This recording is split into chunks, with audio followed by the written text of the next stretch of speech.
Chapter 1. Hey, Dad, catch! Casey tossed the frisbee across the smooth green lawn. Casey's dad made a face, squinting into the sun.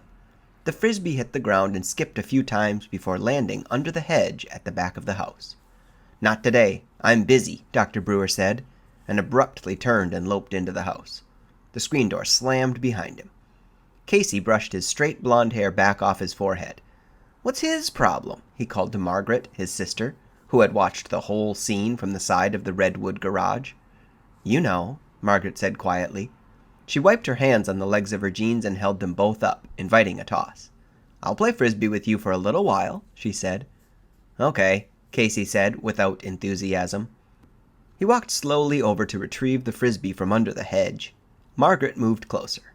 She felt sorry for Casey.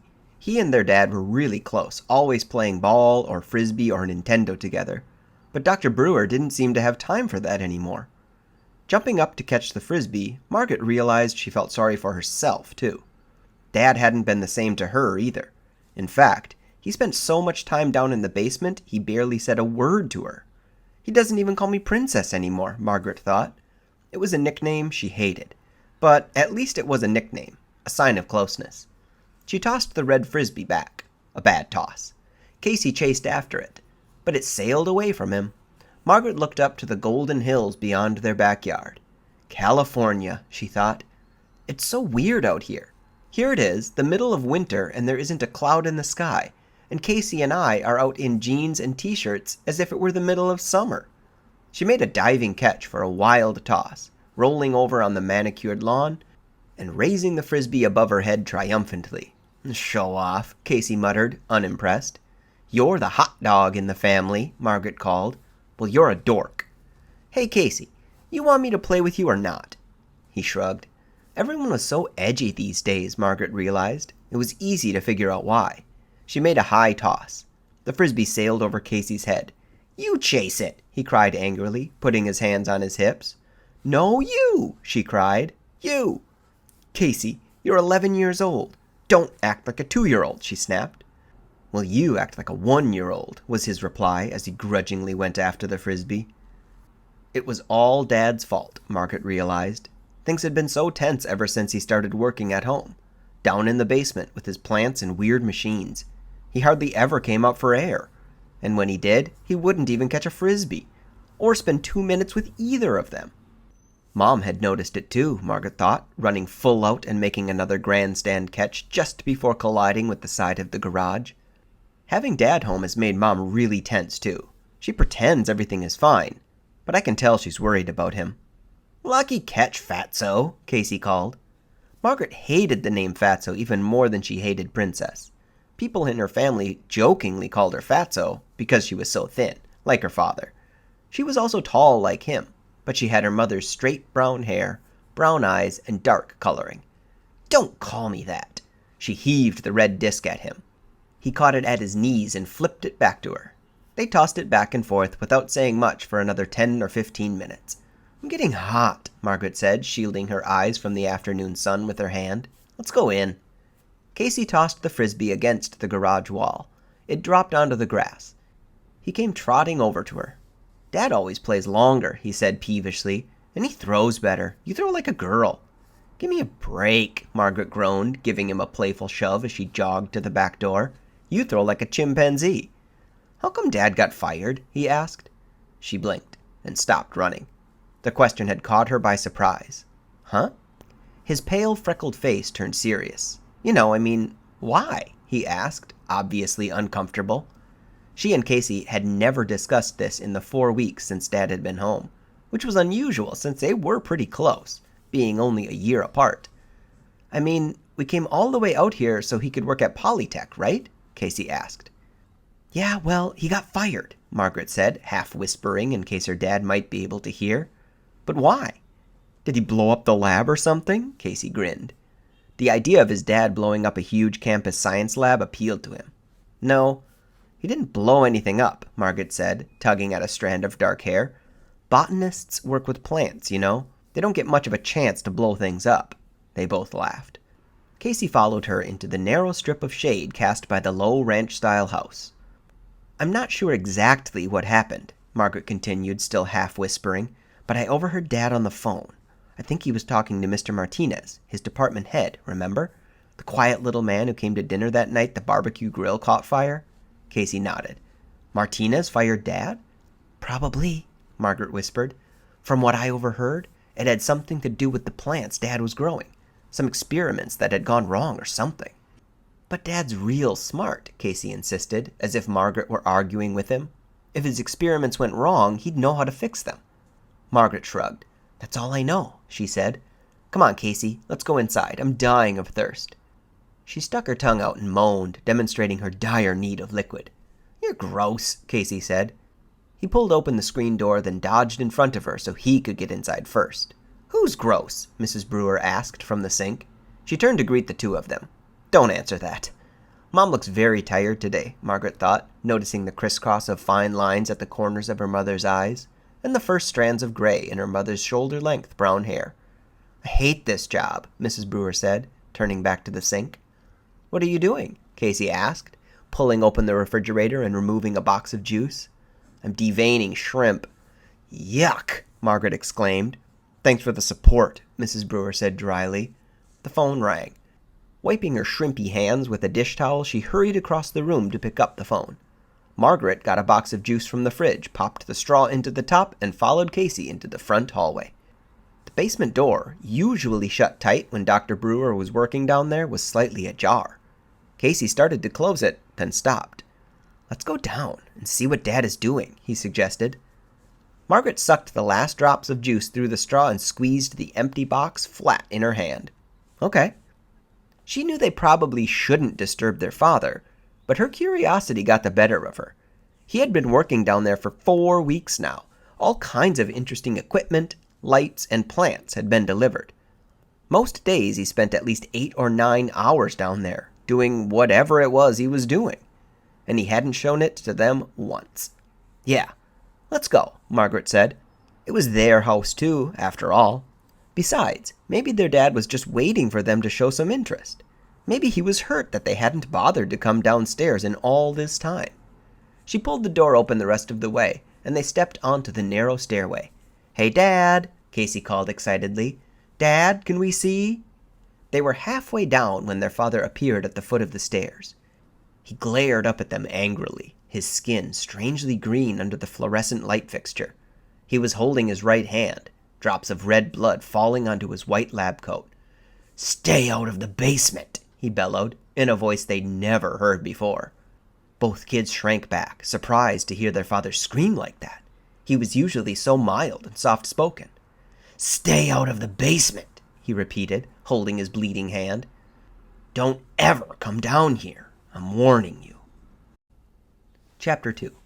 "Okay, all packed," Mrs. Brewer said, dropping her suitcases with a thud in the front hallway. She poked her head into the living room, where the TV was blaring. "Do you think you could stop the movie for 1 minute to say goodbye to your mother?" Casey pushed a button on the remote control, and the screen went blank. He and Margaret obediently walked to the hallway to give their mother hugs. Margaret's friend, Diane Manning, who lived just around the corner, followed them into the hallway. "How long are you going to be gone, Mrs. Brewer?" she asked, her eyes on the 2 bulging suitcases. "I don't know," Mrs. Brewer replied fretfully. "My sister went into the hospital in Tucson this morning. I guess I'll have to stay until she's able to go home." "Well, I'll be glad to babysit for Casey and Margaret while you're away," Diane joked. "Give me a break," Margaret said, rolling her eyes. "I'm older than you are, Diane. And I'm smarter than both of you," Casey added with typical modesty. "I'm not worried about you kids," Mrs. Brewer said, glancing nervously at her watch. "I'm worried about your father." "Don't worry," Margaret told her seriously. "We'll take good care of him." "Just make sure that he eats something once in a while," Mrs. Brewer said. "He's so obsessed with his work he doesn't remember to eat unless you tell him." It's going to be really lonely around here without Mom, Margaret thought. Dad hardly ever comes up from the basement. It had been 2 weeks since he yelled at Casey and her to stay out of the basement. They had been tiptoeing around ever since, afraid to get him angry again. But in the past 2 weeks he had barely spoken to them, except for the occasional good morning and good night. "Don't worry about anything, Mom," she said, forcing a smile. "Just take good care of Aunt Eleanor." "I'll call as soon as I get to Tucson," Mrs. Brewer said, nervously lowering her eyes to her watch again. She took 3 long strides to the basement door, then shouted down, "Michael, time to take me to the airport." After a long wait, Dr. Brewer called up a reply. Then Mrs. Brewer turned back to the kids. "Think he'll even notice I'm gone?" she asked in a loud whisper. She meant it to be a light remark, but her eyes revealed some sadness. A few seconds later, they heard footsteps on the basement stairs, and their dad appeared. He pulled off his stained lab coat, revealing tan slacks and a bright yellow t-shirt, and tossed the lab coat onto the banister. Even though it was 2 weeks later, his right hand, the hand that had been bleeding, was still heavily bandaged. "Ready?" he asked his wife. Mrs. Brewer sighed. "I guess." She gave Margaret and Casey a helpless look, then moved quickly to give them each one last hug. "Let's go then," Dr. Brewer said impatiently. He picked up the 2 bags and groaned. "Wow! How long are you planning to stay? A year?" Then he headed out the front door with them, not waiting for an answer. "Bye, Mrs. Brewer," Diane said, waving. "Have a good trip." "How can she have a good trip?" Casey asked sharply. "Her sister's in the hospital." "You know what I mean," Diane replied, tossing back her long red hair and rolling her eyes. They watched the station wagon roll down the driveway, then returned to the living room. Casey picked up the remote control and started the movie. Diane sprawled on the couch and picked up the bag of potato chips she'd been eating. "Who picked this movie?" Diane asked, crinkling the foil bag noisily. "I did," Casey said. "It's neat." He had pulled a couch cushion down to the living room carpet and was lying on it. Margaret was sitting cross-legged on the floor, her back against the base of an armchair, still thinking about her mother and her Aunt Eleanor. "It's neat, if you like to see a lot of people blown up and their guts flying all over," she said, making a face for Diane's benefit. "Yeah, it's neat," Casey said, not taking his eyes off the glowing TV screen. "I've got so much homework. I don't know why I'm sitting here," Diane said, reaching her hand into the potato chip bag. "Me too," Margaret sighed. "I guess I'll do it after dinner. Do you have the math assignment? I think I left my math book at school." "Shh," Casey hissed, kicking a sneakered foot in Margaret's direction. "This is a good part." "You've seen this tape before?" Diane shrieked. "Twice," Casey admitted. He ducked, and the sofa pillow Diane threw sailed over his head. "It's a pretty afternoon," Margaret said, stretching her arms above her head. "Maybe we should go outside, ride bikes or something." "You think you're still back in Michigan? It's always a pretty afternoon here," Diane said, chewing loudly. "I don't even notice it anymore." "Maybe we should do the math assignment together," Margaret suggested hopefully. Diane was much better in math than she was. Diane shrugged. "Yeah, maybe." She crinkled up the bag and set it on the floor. "Your dad looked kind of nervous, "Huh? What do you mean?" "Just nervous," Diane said. "How's he doing?" "Shh," Casey insisted, picking up the potato chip bag and tossing it at Diane. Being laid off and all." "I guess he's okay," Margaret said wistfully. "I don't know, really. He spends all his time down in the basement with his experiments." "Experiments?" "Hey, let's go take a look." Tossing her hair back behind her shoulders, Diane jumped up from the chrome and white leather couch. Diane was a science freak, math and science, the 2 subjects Margaret hated.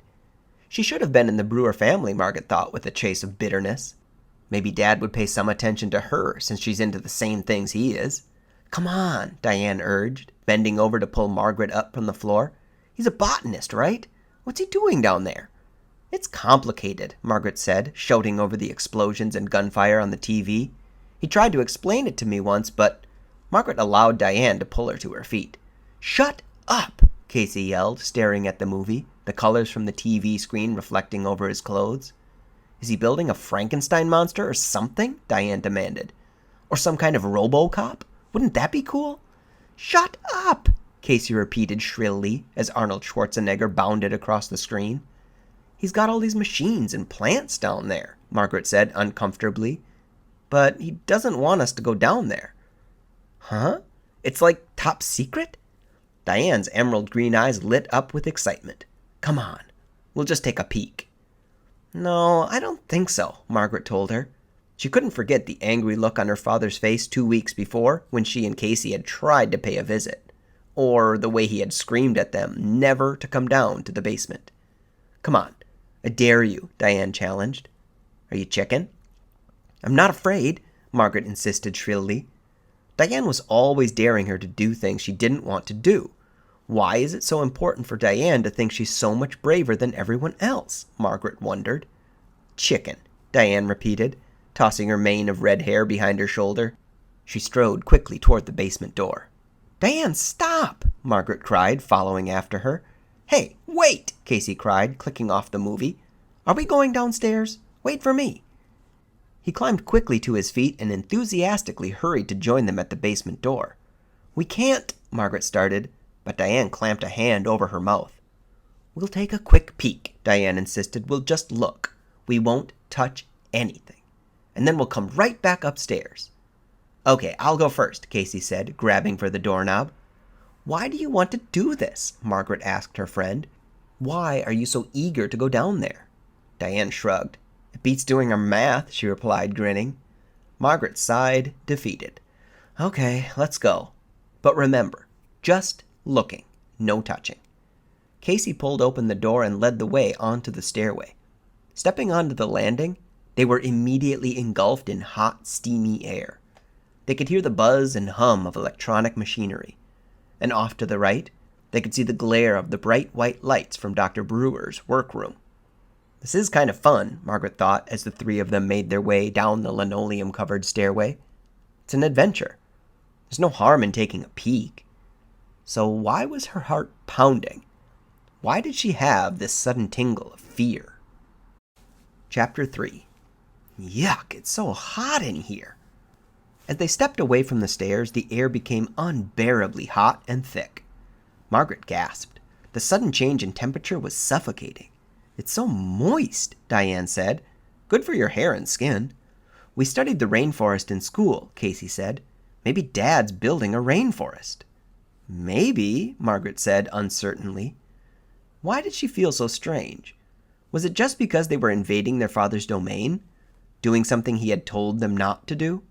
She held back, gazing in both directions. The basement was divided into two large rectangular rooms. To the left, an unfinished rec room stood in darkness. She could barely make out the outlines of the ping-pong table in the center of the room. The workroom to the right was brightly lit, so bright they had to blink and wait for their eyes to adjust. Beams of white light poured down from large halogen lamps on tracks in the ceiling. Wow, look! Casey cried, his eyes wide as he stepped excitedly toward the light. Reaching up toward the lights were shiny, tall plants, dozens of them, thick-stalked and broad-leafed, planted close together in an enormous low trough of dark soil. It's like a jungle, Margaret exclaimed, following Casey into the white glare. The plants, in fact, resembled jungle plants, leafy vines and tall tree-like plants with long, slender tendrils, fragile-looking ferns, plants with gnarled, cream-colored roots poking up like bony knees from the soil. It's like a swamp or something, Diane said. Did your father really grow these things in just 5 or 6 weeks? Yeah, I'm pretty sure, Margaret replied, staring at the enormous red tomatoes on a slender yellow stalk. Ooh, feel this one, Diane said. Margaret glanced over to find her friend rubbing her hand over a large flat leaf the shape of a teardrop. Diane, we shouldn't touch. I know, Diane said, not letting go of the leaf, but just rub your hand on it. Margaret reluctantly obeyed. It doesn't feel like a leaf, she said as Diane moved over to examine a large fern. It's so smooth, like glass. The three of them stood under the bright white lights, examining the plants for several minutes, touching the thick stalks, running their hands over the smooth, warm leaves, surprised by the enormous size of the fruits some of the plants had produced. It's too hot down here, Casey complained. He pulled his t-shirt off over his head and dropped it onto the floor. What a bod, Diane teased him. He stuck out his tongue at her. Then his pale blue eyes grew wide, and he seemed to freeze in surprise. Hey! Casey, what's the matter? Margaret asked, hurrying over to him. This one. He pointed to a tall, tree-like plant. It's breathing. Diane laughed. But Margaret heard it too. She grabbed Casey's bare shoulder and listened. Yes, she could hear breathing sounds, and they seemed to be coming from the tall, leafy tree. What's your problem? Diane asked, seeing the amazed expressions on Casey's and Margaret's faces. Casey's right, Margaret said softly, listening to the steady, rhythmic sound. You can hear it breathing. Diane rolled her eyes. Maybe it has a cold. Maybe its vine is stuffed up. She laughed at her own joke, but her two companions didn't join in. I don't hear it. She moved closer. All three of them listened. Silence. It stopped, Margaret said. Stop it, you two, Diane scolded. You're not going to scare me. No, really, Margaret protested. Hey, look at this. Casey had already moved onto something else. He was standing in front of a tall glass case that stood on the other side of the plants. It looked a little like a phone booth, with a shelf inside about shoulder high and dozens of wires attached to the back and sides. Margaret's eyes followed the wires to a similar glass booth a few feet away. Some kind of electrical generator stood between the two booths and appeared to be connected to both of them. What could that be? Diane asked, hurrying over to Casey. Don't touch it, Margaret warned, giving the breathing plant one final glance, then joining the others. But Casey reached out to the glass door on the front of the booth. I just want to see if this opens, he said. He grabbed the glass, and his eyes went wide with shock. His entire body began to shake and vibrate. His head jerked wildly from side to side. His eyes rolled up in his head. Oh, help! He managed to cry, his body vibrating and shaking harder and faster. Help me! I can't stop! Chapter 4. Help me! Casey's whole body shook as if an electrical current were charging through him. His head jerked on his shoulders, and his eyes looked wild and dazed. Please! Margaret and Diane stared in open-mouthed horror. Margaret was the first to move. She lunged at Casey and reached out to try to pull him away from the glass. Margaret, don't! Diane screamed. Don't touch him! But we have to do something, Margaret cried. It took both girls a while to realize that Casey had stopped shaking and was laughing. Casey? Margaret asked, staring at him, her terrified expression fading to astonishment. He was leaning against the glass, his body still now, his mouth wrapped in a broad, mischievous grin. Gotcha, he declared, and then began to laugh even harder, pointing at them and repeating the phrase throughout his triumphant laughter. Gotcha! Gotcha! That wasn't funny, Margaret screamed. You were faking it? I don't believe it, Diane cried, her face as pale as the white lights above them, her lower lip trembling. Both girls leapt onto Casey and pushed him to the floor. Margaret sat on top of him while Diane held his shoulders down. Gotcha! Gotcha! He continued, stopping only when Margaret tickled his stomach so hard he couldn't talk. You rat! Diane cried. You little rat! The free-for-all was brought to a sudden halt by a low moan from across the room. All three kids raised their heads and stared in the direction of the sound. The large basement was silent now, except for their heavy breathing. What was that? Diane whispered. They listened. Another low moan, a mournful sound, muffled, like air through a saxophone. The tendrils of a tree-like plant suddenly drooped, like snakes lowering themselves to the ground. Another low, sad moan. It's the plants, Casey said, his expression frightened now. He pushed his sister off him and climbed to his feet, brushing back his disheveled blonde hair as he stood up. Plants don't cry and moan, Diane said, her eyes on the vast trough of plants that filled the room. These do, Margaret said. Tendrils moved like human arms shifting their position. They could hear breathing again, slow, steady breathing. Then a sigh, like air escaping. Let's get out of here, Casey said, edging toward the stairs. It's definitely creepy down here, Diane said, following him, her eyes remaining on the shifting, moaning plants. I'm sure Dad could explain it, Margaret said. Her words were calm, but her voice trembled, and she was backing out of the room, following Diane and Casey. Your dad is weird, Diane said, reaching the doorway. No, he isn't, Casey quickly insisted. He's doing important work here. A tall tree-like plant sighed and appeared to bend toward them, raising its tendrils as if beckoning to them, calling them back.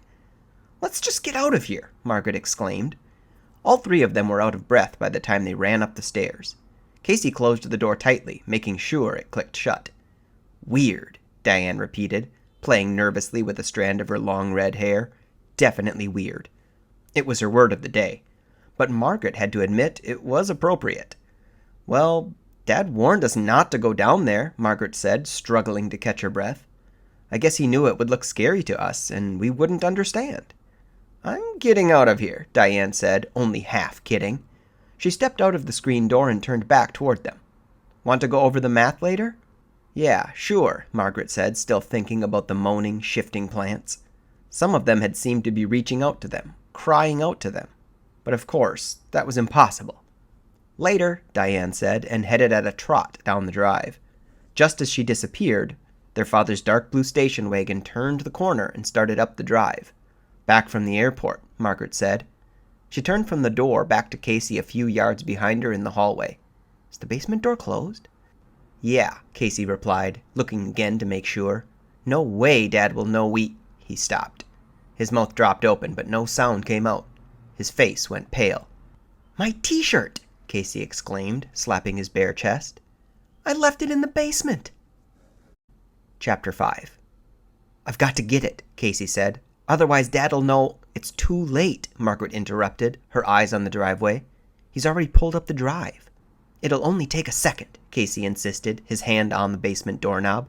I'll run down and run right up. No! Margaret stood tensely in the center of the narrow hallway, halfway between the front door and the basement door, her eyes toward the front. He's parked. He's getting out of the car. But he'll know! He'll know! Casey cried, his voice high and whiny. So? Remember how mad he got last time? Casey asked. Of course I remember, Margaret replied. But he's not going to kill us. Casey, just because we took a peek at his plants, he's... Margaret stopped. She moved closer to the screen door.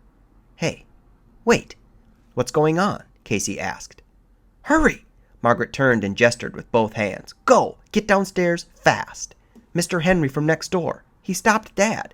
They're talking about something in the drive. With a loud cry, Casey flung open the basement door and disappeared. Margaret heard him clumping rapidly down the stairs. Then she heard his footsteps fade as he hurried into their father's workroom. Hurry, Casey, she thought, standing guard at the front door, watching her father shielding his eyes from the sun with one hand as he talked with Mr. Henry. Hurry. You know Dad never talks for long with the neighbors. Mr. Henry seemed to be doing all the talking. Probably asking Dad some kind of favor, Margaret thought. Mr. Henry wasn't handy at all, not like Dr. Brewer, and so he was always asking Margaret's dad to come over and help repair or install things. Her father was nodding now, a tight smile on his face. Hurry, Casey. Get back up here. Where are you? Still shielding his eyes, Dr. Brewer gave Mr. Henry a quick wave. Then both men spun around and began walking quickly toward their houses. Hurry, Casey. Casey, he's coming. Hurry, Margaret urged silently. It doesn't take this long to pick up your t-shirt from the floor and run up the stairs. It shouldn't take this long. Her dad was on the front walk now. He spotted her in the doorway and waved. Margaret returned the wave and looked back through the hallway to the basement door. Casey, where are you? She called aloud. No reply. No sound from the basement. No sound at all. Dr. Brewer had paused outside to inspect the rose bushes at the head of the front walk. Casey, Margaret called. Still, no reply. Casey, hurry! Silence. Her father was crouching down, doing something to the soil beneath the rose bushes. With a feeling of dread weighing down her entire body, Margaret realized she had no choice. She had to go downstairs and see what was keeping Casey. Chapter 6. Casey ran down the steps, leaning on the metal banister so that he could jump down 2 steps at a time. He landed hard on the cement basement floor and darted into the bright white light of the plant room. Stopping at the entranceway, he waited for his eyes to adjust to the brighter-than-day light. He took a deep breath, inhaling the steamy air, and held it. It was so hot down here, so sticky. His back began to itch. The back of his neck tingled. The jungle of plants stood as if at attention under the bright white lights. He saw his t-shirt, lying crumpled on the floor a few feet from a tall, leafy tree. The tree seemed to lean toward the t-shirt, its long tendrils hanging down, loosely coiled on the soil around its trunk. Casey took a timid step into the room. Why am I so afraid? He wondered. It's just a room filled with strange plants. Why do I have the feeling that they're watching me, waiting for me? He scolded himself for being so afraid and took a few more steps toward the crumpled t-shirt on the floor. Hey, wait! The breathing. There it was, again. Steady breathing. Not too loud, Not too soft either. Who could be breathing? What could be breathing? Was the big tree breathing? Casey stared at the shirt on the floor, so near. What was keeping him from grabbing it and running back upstairs? What was holding him back? He took a step forward, then another. Was the breathing growing louder? He jumped, startled by a sudden low moan from the big supply closet against the wall. It sounded so human, as if someone were in there, moaning in pain. "Casey, where are you?" Margaret's voice sounded so far away, even though she was just at the head of the stairs. "Okay so far?" he called back to her, but his voice came out in a whisper. She probably couldn't hear him. He took another step. Another. The shirt was about 3 yards away. A quick dash, a quick dive, and he'd have it. Another low moan from the supply closet. A plant seemed to sigh. A tall fern suddenly dipped low, shifting its leaves. "Casey!" He could hear his sister from upstairs, sounding very worried. "Casey, hurry!" "I'm trying," he thought. "I'm trying to hurry." What was holding him back? Another low moan, this time from the other side of the room. He took 2 more steps, then crouched low, his arms straight out in front of him. The shirt was almost within reach. He heard a groaning sound, then more breathing. He raised his eyes to the tall tree. The long, ropey tendrils had tensed, stiffened. Or had he imagined it? No. They had been drooping loosely. Now they were taut, ready. Ready to grab him? "Casey, hurry!" Margaret called, sounding even farther away. He didn't answer. He was concentrating on the shirt, just a few feet away. Just a few feet. Just a foot. The plant groaned again. "Casey! Casey!" The leaves quivered all the way up the trunk. Just a foot away, almost in reach. "Casey! Are you okay? Answer me!" He grabbed the shirt. 2 snake-like tendrils swung out at him. "Huh?" he cried out, paralyzed with fear. "What's happening?" The tendrils wrapped themselves around his waist. "Let go!" he cried, holding the t-shirt tightly in one hand, grabbing at the tendrils with the other. The tendrils hung on and gently tightened around him. "Margaret?" Casey tried calling, but no sound came out of his mouth. "Margaret?" He jerked violently, then pulled straight ahead. The tendrils held on. They didn't squeeze him. They weren't trying to strangle him or pull him back. But they didn't let go. They felt warm and wet against his bare skin, like animal arms, not like a plant. "Help!" He again tried to shout. He pulled once more, leaning forward, using all his strength. No good. He ducked low, hit the floor, and tried to roll away. The tendrils hung on. The plant uttered a loud sigh. "Let go!" Casey cried, finally finding his voice. And then suddenly Margaret was standing beside him. He hadn't heard her come down the stairs. He hadn't seen her enter the room. "Casey!" she cried. "What's—" Her mouth dropped open and her eyes grew wide. "It won't let go," he told her. "No!" she screamed and grabbed one of the tendrils with both hands and tugged with all her strength. The tendril resisted for only a moment, then went slack. Casey uttered a joyful cry and spun away from the remaining tendril. Margaret dropped the tendril and grabbed Casey's hand and began running toward the stairs. "Oh!" They both stopped short at the bottom of the stairway. Standing at the top was their father, glaring down at them, his hands balled into tight fists at his sides, his face rigid with anger. Chapter 7. "Dad, the plants!" Margaret cried. He stared down at them, his eyes cold and angry, unblinking. He was silent. "It grabbed Casey," Margaret told him. "I just went down to get my shirt," Casey said, his voice trembling. They stared up at him expectantly, waiting for him to move, to unball his fists, to relax his hard expression, to speak. But he glared down at them for the longest time. Finally, he said, "You're okay?" "Yeah," they said in unison, both of them nodding. Margaret realized she was still holding Casey's hand. She let go of it and reached for the banister. "I'm very disappointed in you both," Dr. Brewer said in a low, flat voice, cool but not angry. "Sorry," Margaret said. "We knew we shouldn't—" "We didn't touch anything, really," Casey exclaimed. "Very disappointed," their father repeated. "Sorry, Dad." Dr. Brewer motioned for them to come upstairs. Then he stepped into the hallway.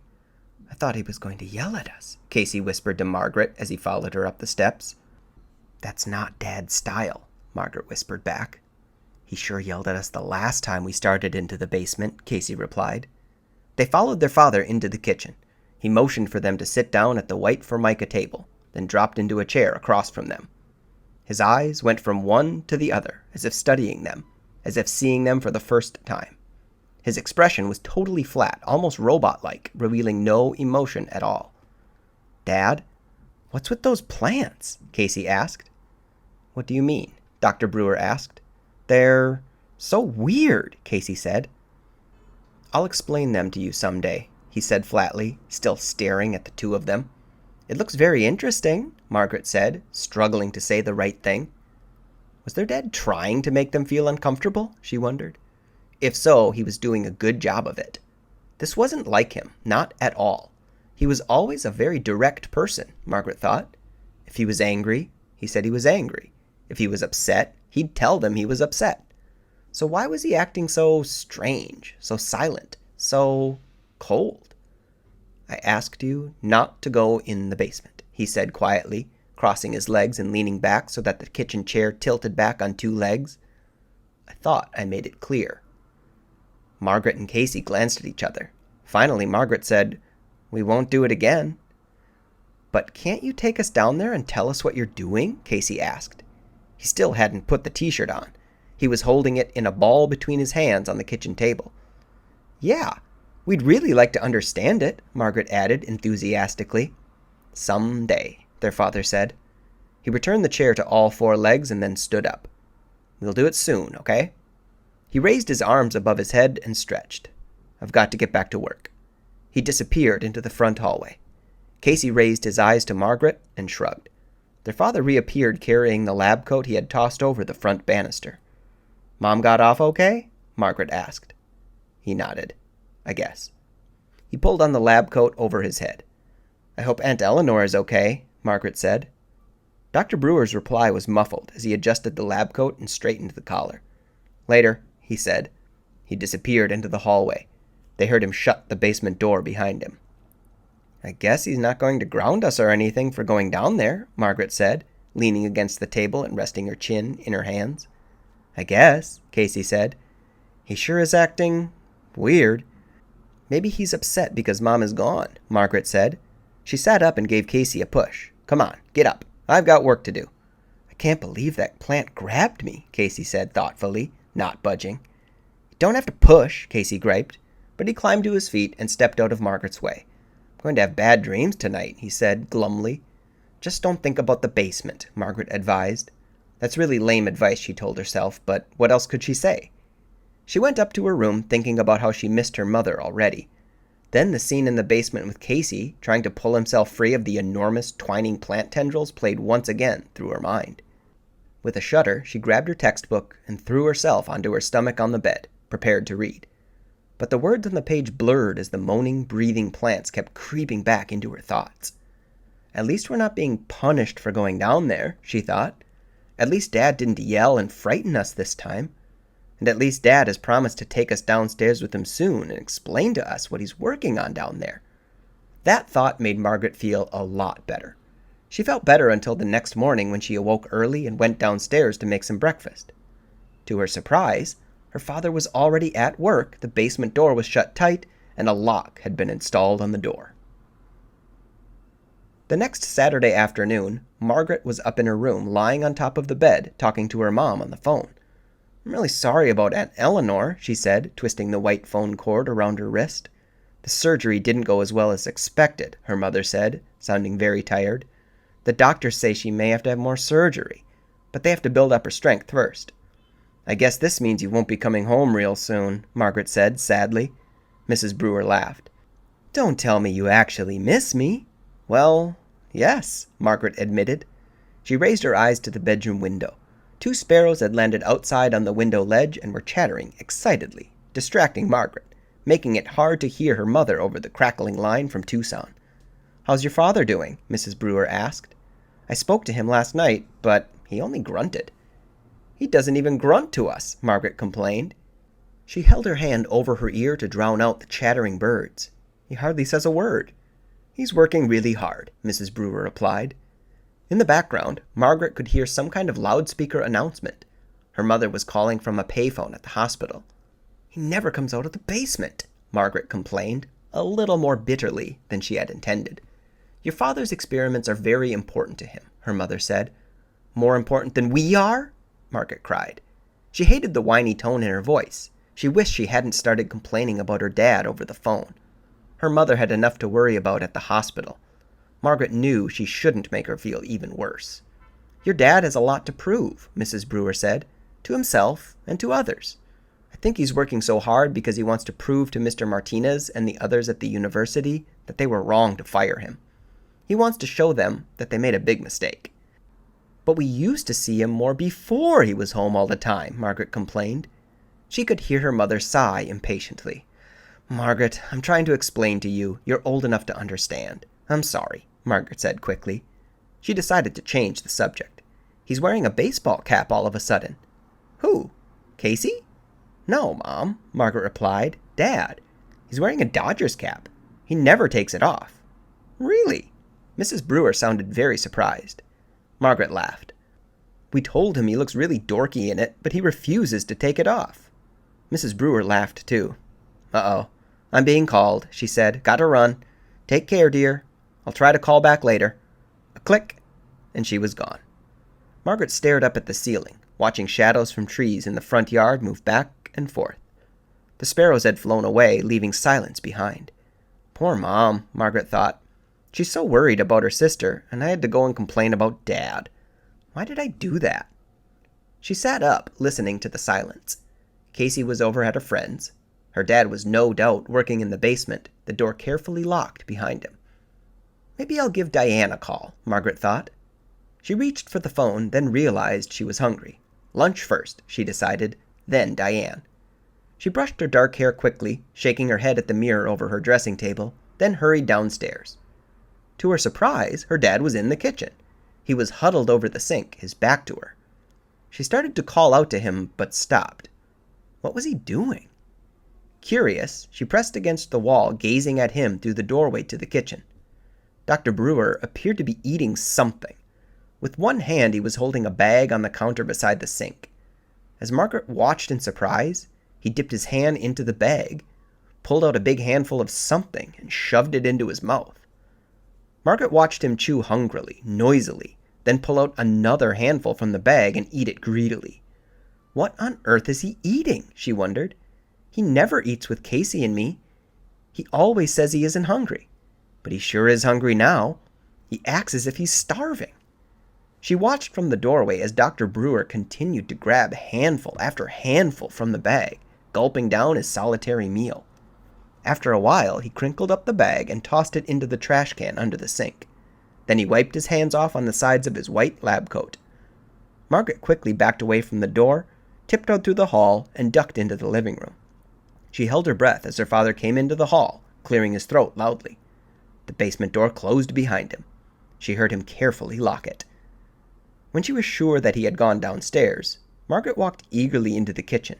She had to know what her father had been eating so greedily, so hungrily.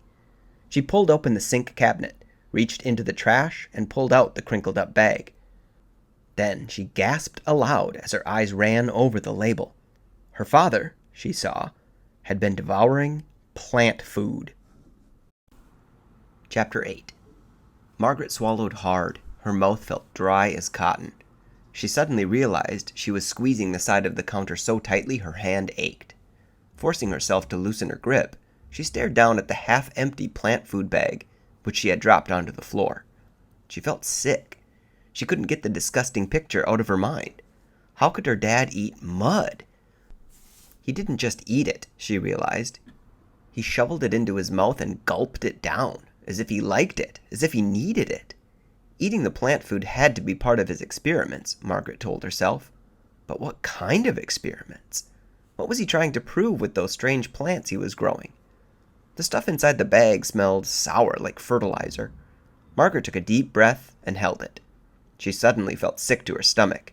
Staring at the bag, she couldn't help but imagine what the disgusting muck inside must taste like. Ugh! She nearly gagged. How could her own father shove this horrid stuff into his mouth? Still holding her breath, she grabbed the nearly empty bag, wadded it up, and tossed it back into the trash. She started to turn away from the counter when a hand grabbed her shoulder. Margaret uttered a silent cry and spun around. "Casey!" "I'm home," he said, grinning at her. "What's for lunch?" Later, after making him a peanut butter sandwich, she told Casey what she had seen. Casey laughed. "It isn't funny," she said crossly. "Our own dad was eating dirt." Casey laughed again. For some reason, it struck him funny. Margaret punched him hard on the shoulder, so hard that he dropped his sandwich. "Sorry," she said quickly, "but I don't see what you're laughing at. It's sick. There's something wrong with Dad, something really wrong." "Maybe he just had a craving for plant food," Casey cracked, still not taking her seriously. "You know, like you get a craving for those honey-roasted peanuts." "That's different," Margaret snapped. "Eating dirt is disgusting. Why won't you admit it?" But before Casey could reply, Margaret continued, letting all of her unhappiness out at once. "Don't you see?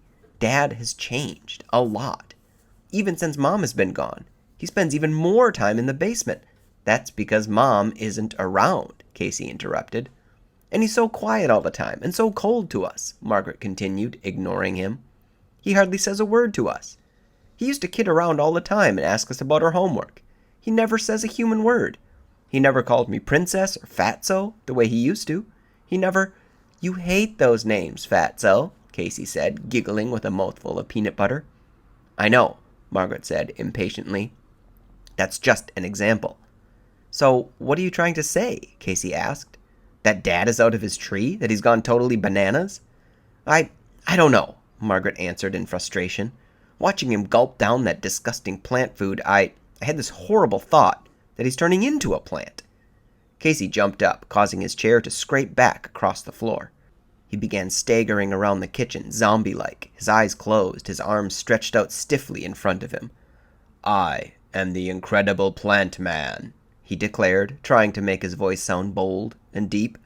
"Not funny," Margaret insisted, crossing her arms over her chest, refusing to be amused.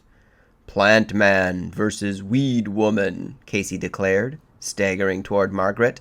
"Not funny," she repeated. He bumped into the counter, banging his knee. "Ow." "Serves you right," Margaret said. "Plant Man kills," he cried, and rushed at her. He ran right into her, using his head as a battering ram against her shoulder. "Casey, will you stop it?" she screamed. "Give me a break." Okay, he backed off. "If you'll do me one favor." "What favor?" Margaret asked, rolling her eyes. "Make me another sandwich."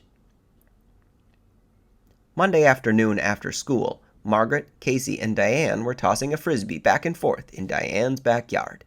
It was a warm, breezy day, the sky dotted with small, puffy white clouds. Diane tossed the disc high. It sailed over Casey's head into the row of fragrant lemon trees that stretched from behind the clapboard garage. Casey went running after it and tripped over an in-ground sprinkler that poked up just an inch above the lawn. Both girls laughed. Casey, on the run, flung the frisbee toward Margaret. She reached for it, but the breeze sent it sailing from her hand. "What's it like to have a mad scientist for a dad?" Diane asked suddenly. "What?" Margaret wasn't sure she heard right. "Don't just stand there. Throw it," Casey urged from beside the garage. Margaret tossed the frisbee high in the air in her brother's general direction. He liked to run and make diving catches. "Just because he's doing strange experiments doesn't mean he's a mad scientist," Margaret said sharply. "Strange is right," Diane said, her expression turning serious. "I had a nightmare last night about those gross plants in your basement. They were crying and reaching for me." "Sorry," Margaret said sincerely. "I've had nightmares too." "Look out!" Casey cried. He tossed a low one that Diane caught around her ankles. Mad scientist? Margaret thought. Mad scientist. Mad scientist. Those words kept repeating in her mind. Mad scientists were only in the movies, right? "My dad was talking about your dad the other night," Diane said, flipping the disc to Casey. "You didn't tell him about going down in the basement, did you?" Margaret asked anxiously. "No," Diane replied, shaking her head. Hey, are these lemons ripe? Casey asked, pointing at one of the low trees. Why don't you suck one to find out? Margaret snapped, annoyed that he kept interrupting. Why don't you? He predictably shot back. My dad said that your dad was fired from Polytech because his experiments got out of control, and he wouldn't stop them, Diane confided. She ran along the smooth, closely cropped grass, chasing down the frisbee. What do you mean? Margaret asked. The university told him he had to stop whatever it was he was doing, and he refused. He said he couldn't stop. At least that's what my dad heard from a guy who came into the sales room. Margaret hadn't heard this story. It made her feel bad, but she thought it was probably true. Something really bad happened in your dad's lab, Diane continued. Someone got really hurt or killed or something. That's not true, Margaret insisted. We would have heard if that happened. Yeah, probably, Diane admitted. But my dad said your dad was fired because he refused to stop his experiments. Well, that doesn't make him a mad scientist, Margaret said defensively. She suddenly felt she had to stick up for her father. She wasn't sure why. I'm just telling you what I heard, Diane said, brusquely tossing back her red hair. You don't have to bite my head off. They played for a few more minutes. Diane changed the subject and talked about some kids they knew who were 11 but were going steady. Then they talked about school for a while.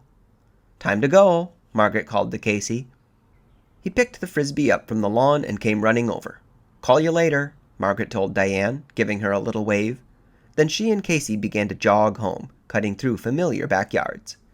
We need a lemon tree, Casey said as they slowed to a walk. They're cool. Oh yeah, Margaret replied sarcastically. That's just what we need at our house, another plant. As they stepped through the hedges into their backyard, they were both surprised to see their dad. He was standing at the rose trellis examining clusters of pink roses. Hey, Dad, Casey called. Catch! He tossed the frisbee to his father. Dr. Brewer turned around a little too slowly. The frisbee glanced off his head, knocking the Dodger's cap off. His mouth opened wide in surprise. He raised his hands to cover his head, but it was too late. Margaret and Casey both shrieked in surprise as they saw his head. At first, Margaret thought her father's hair had turned green, but then she clearly saw that it wasn't hair on his scalp. His hair was gone. It had all fallen out. In place of hair, Dr. Brewer had bright green leaves sprouting from his head. Chapter 9. Kids, it's okay, Dr. Brewer called. He bent down quickly, picked up the baseball cap, and replaced it on his head. A crow flew low overhead, cawing loudly.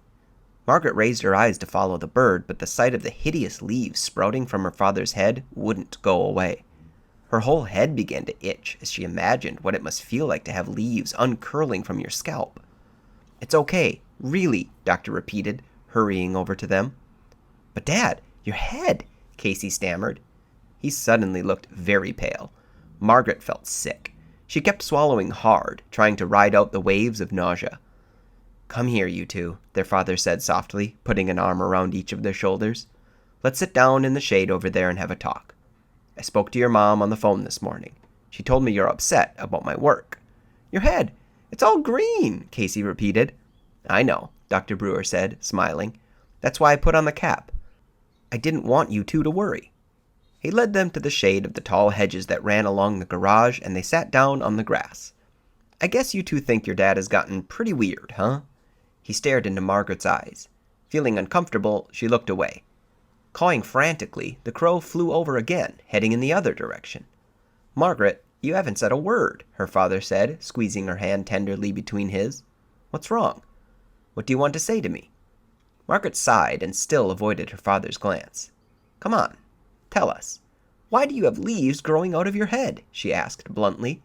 It's a side effect, he told her, continuing to hold her hand. It's only temporary. It'll go away soon and my hair will grow back. But how did it happen? Casey asked, staring at his father's Dodger's cap. A few green leaves poked out from under the brim.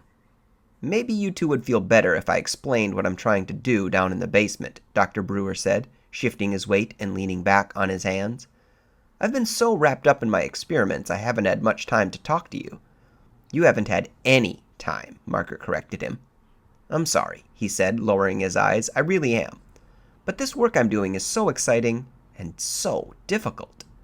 Did you discover a new kind of plant? Casey asked, crossing his legs beneath him.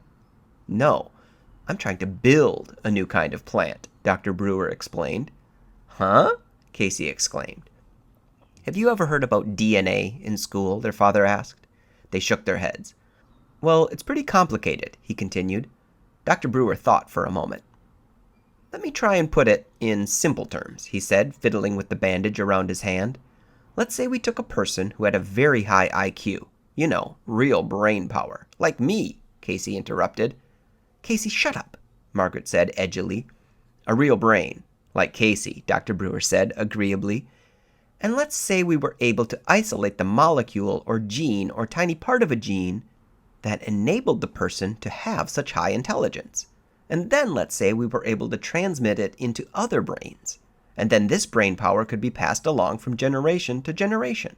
And lots of people would have a high IQ. Do you understand? He looked first at Casey, then at Margaret. Yeah, kind of, Margaret said.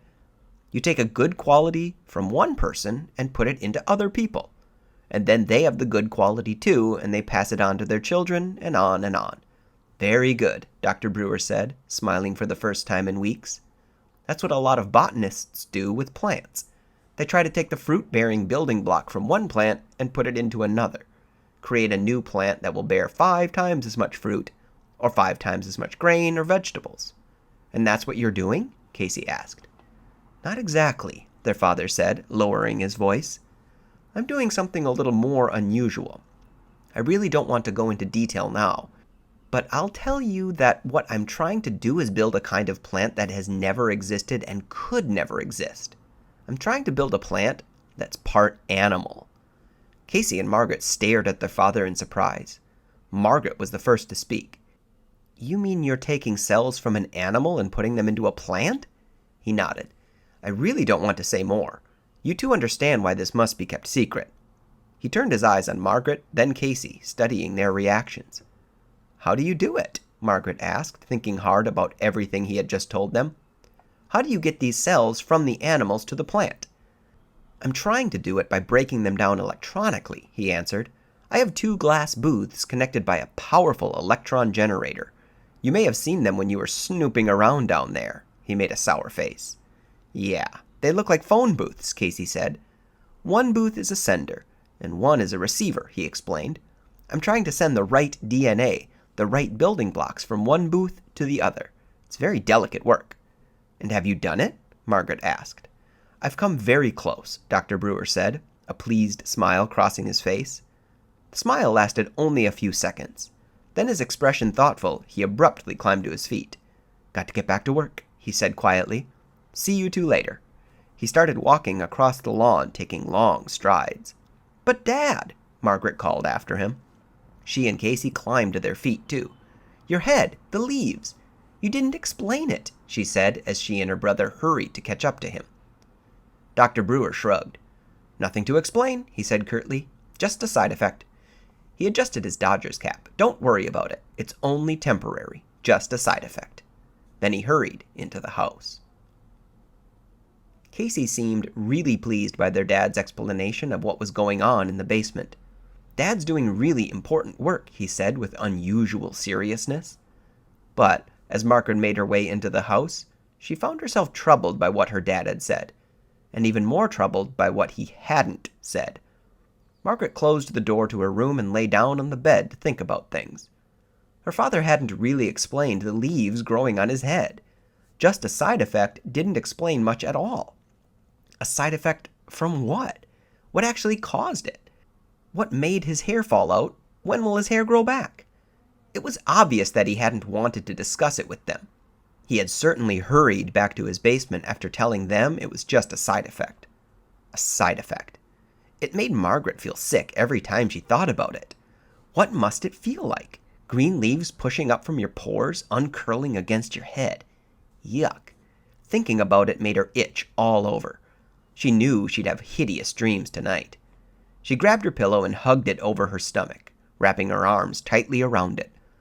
There were lots of other questions Casey and I should have asked, she decided. Like, why were the plants moaning down there? Why did some of them sound like they were breathing? Why did that plant grab Casey? What animal was Dad using? Lots of questions. Not to mention the one Margaret wanted to ask most of all. Why were you gulping down that disgusting plant food? But she couldn't ask that one. She couldn't let her dad know she'd been spying on him. She and Casey hadn't really asked any of the questions they'd wanted answered. They were just so pleased that their father had decided to sit down and talk with them, even for a few minutes. His explanation was really interesting, as far as it went, Margaret decided. And it was good to know that he was close to doing something truly amazing, something that would make him really famous. But what about the rest of it? A frightening thought entered her mind. Could he have been lying to them? No, she quickly decided. No, Dad wouldn't lie to us. There are just some questions he hasn't answered yet. She was still thinking about all of these questions late that night, after dinner, after talking to Diane on the phone for an hour, after homework, after watching a little TV, after going to bed. And she was still puzzling over them. When she heard her father's soft footsteps coming up the carpeted stairs, she sat up in bed. A soft breeze fluttered the curtains across the room. She listened to her father's footsteps pass her room, heard him go into the bathroom, heard the water begin to run into the sink. I've got to ask him, she decided. Glancing at the clock, she saw that it was 2:30 in the morning, but she realized she was wide awake. I've got to ask him about the plant food. Otherwise, it will drive me crazy. I'll think about it and think about it and think about it. Every time I see him, I'll picture him standing over the sink, shoving handful after handful into his mouth. There's got to be a simple explanation, she told herself, climbing out of bed. There's got to be a logical explanation, and I have to know it. She padded softly down the hall, a sliver of light escaping through the bathroom door, which was slightly ajar. Water still ran into the sink. She heard him cough, then heard him adjust the water. I have to know the answer, she thought. I'll just ask him point blank. She stepped into the narrow triangle of light and peered into the bathroom. He was standing at the sink, leaning over it, his chest bare, his shirt tossed behind him on the floor. He had put the baseball cap on the closed toilet lid, and the leaves covering his head shone brightly under the bathroom light. Margaret held her breath. The leaves were so green, so thick. He didn't notice her. He was concentrating on the bandage on his hand. Using a small scissors, he cut the bandage, then pulled it off. The hand was still bleeding, Margaret saw. Or was it? What was that dripping from the cut on her father's hand? Still holding her breath, she watched him wash it off carefully under the hot water. Then he examined it. His eyes narrowed in concentration. After washing, the cut continued to bleed. Margaret stared hard, trying to better focus her eyes. It couldn't be blood. Could it? It couldn't be blood dripping into the sink. It was bright green. She gasped and started to run back to her room. The floor creaked under her footsteps. "Who's there?" Dr. Brewer cried. "Margaret? Casey?" He poked his head into the hallway as Margaret disappeared back into her room. He saw me, she realized, leaping into bed. He saw me, and now he's coming after me. Chapter 10. Margaret pulled the covers up to her chin. She realized she was trembling, her whole body shaking and chilled. She held her breath and listened. She could still hear water splashing into the bathroom sink, but no footsteps. He isn't coming after me, she told herself, letting out a long, silent sigh. How could I have thought that? How could I have been so terrified of my own father? Terrified. It was the first time the word had crossed her mind. But sitting there in bed, trembling so violently, holding onto the covers so hard, listening for his approaching footsteps, Margaret realized that she was terrified. Of her own father. If only Mom were home, she thought. Without thinking, she reached up for the phone. She had the idea in her head to call her mother, wake her up, tell her to come home as fast as she could. Tell her something terrible was happening to Dad, that he was changing, that he was acting so weird. She glanced at the clock. 2:43. No, she couldn't do that. Her poor mother was having such a terrible time in Tucson, trying to care for her sister. Margaret couldn't frighten her like that. Besides, what could she say? How could she explain to her mother how she had become terrified of her own father? Mrs. Brewer would just tell her to calm down, that her father still loved her, that he would never harm her, that he was just caught up in his work. Caught up. He had leaves growing out of his head, he was eating dirt, and his blood was green. Caught up. She heard the water in the sink shut off. She heard the bathroom light being clicked off. Then she heard her father pad slowly to his room at the end of the hall. Margaret relaxed a little, slid down in the bed, loosened her grip on the blankets. She closed her eyes and tried to clear her mind. She tried counting sheep. That never worked. She tried counting to 1,000. At 375, she sat up. Her head throbbed. Her mouth was as dry as cotton. She decided to go downstairs and get a drink of cold water from the refrigerator. I'm going to be a wreck tomorrow, she thought, making her way silently through the hall and down the stairs. It is tomorrow. What am I going to do? I've got to get to sleep. The kitchen floor creaked beneath her bare feet. The refrigerator motor clicked on noisily, startling her. Be cool, she told herself. You've got to be cool. She had opened the refrigerator and was reaching for the water bottle when a hand grabbed her shoulder. Aye! She cried out and dropped the open bottle onto the floor. Ice-cold water puddled around her feet. She leapt back, but her feet were soaked. Casey! You scared me, she exclaimed. What are you doing up? What are you doing up? He replied, half asleep, his blonde hair matted against his forehead. I couldn't sleep.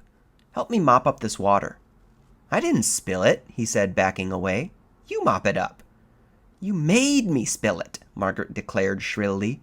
She grabbed a roll of paper towels off the counter and handed him a wad of them. Come on, hurry.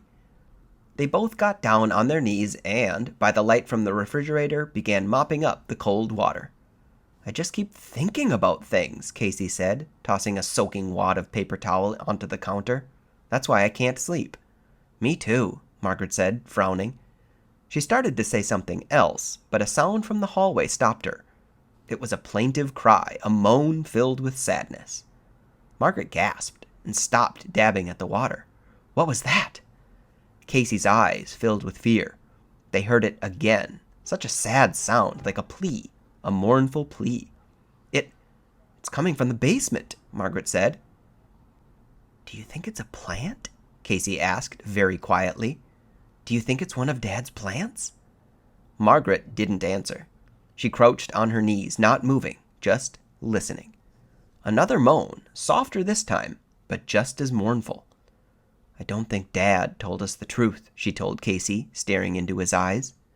He looked pale and frightened in the dim refrigerator light. I don't think a tomato plant would make a sound like that.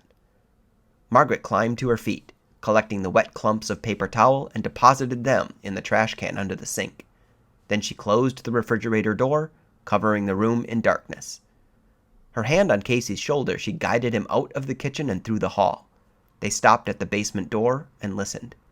Silence now. Casey tried the door. It was locked. Another low moan, sounding very nearby now. It's so human, Casey whispered. Margaret shuddered. What was going on down in the basement? What was really going on? She led the way up the stairs and waited at her doorway until Casey was safely in his room.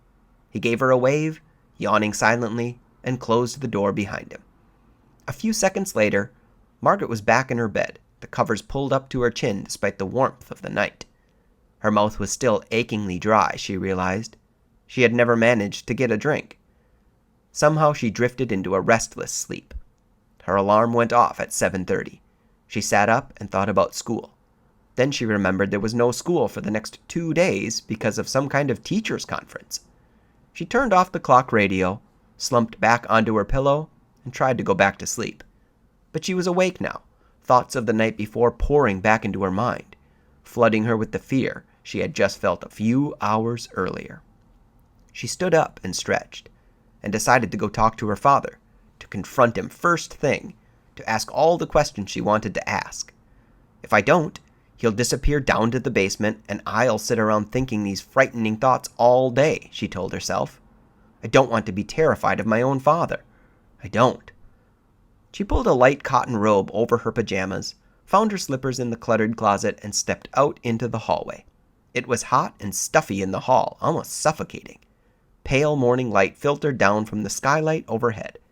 She stopped in front of Casey's room, wondering if she should wake him so that he could ask their father questions too. No, she decided. The poor guy was up half the night. I'll let him sleep. Taking a deep breath, she walked the rest of the hall and stopped at her parents' bedroom. The door was open. "Dad?" No reply. "Dad, are you up?" She stepped into the room. "Dad?" He didn't seem to be there. The air in here was heavy and smelled strangely sour. The curtains were drawn. The bedclothes were rumpled and tossed down at the foot of the bed. Margaret took a few more steps toward the bed. "Dad?" No. She had missed him. He was probably already locked in his basement workroom, she realized unhappily. He must have gotten up very early and... What was that in the bed? Margaret clicked on a dresser lamp and stepped up beside the bed. "Oh no!" she cried, raising her hands to her face in horror. The bedsheet was covered with a thick layer of dirt, clumps of dirt. Margaret stared down at it, not breathing, not moving. The dirt was black and appeared to be moist, and the dirt was moving. Moving? It can't be, Margaret thought. That's impossible. She leaned down to take a closer look at the layer of dirt. No, the dirt wasn't moving. The dirt was filled with dozens of moving insects and long brown earthworms, all crawling through the wet black clumps that lined her father's bed. Chapter 11. Casey didn't come downstairs until 10:30. Before his arrival, Margaret had made herself breakfast, managed to pull on jeans and a t-shirt, had talked to Diane on the phone for half an hour, and had spent the rest of the time pacing back and forth in the living room, trying to decide what to do. Desperate to talk to her dad, she had banged a few times on the basement door, timidly at first, and then loudly.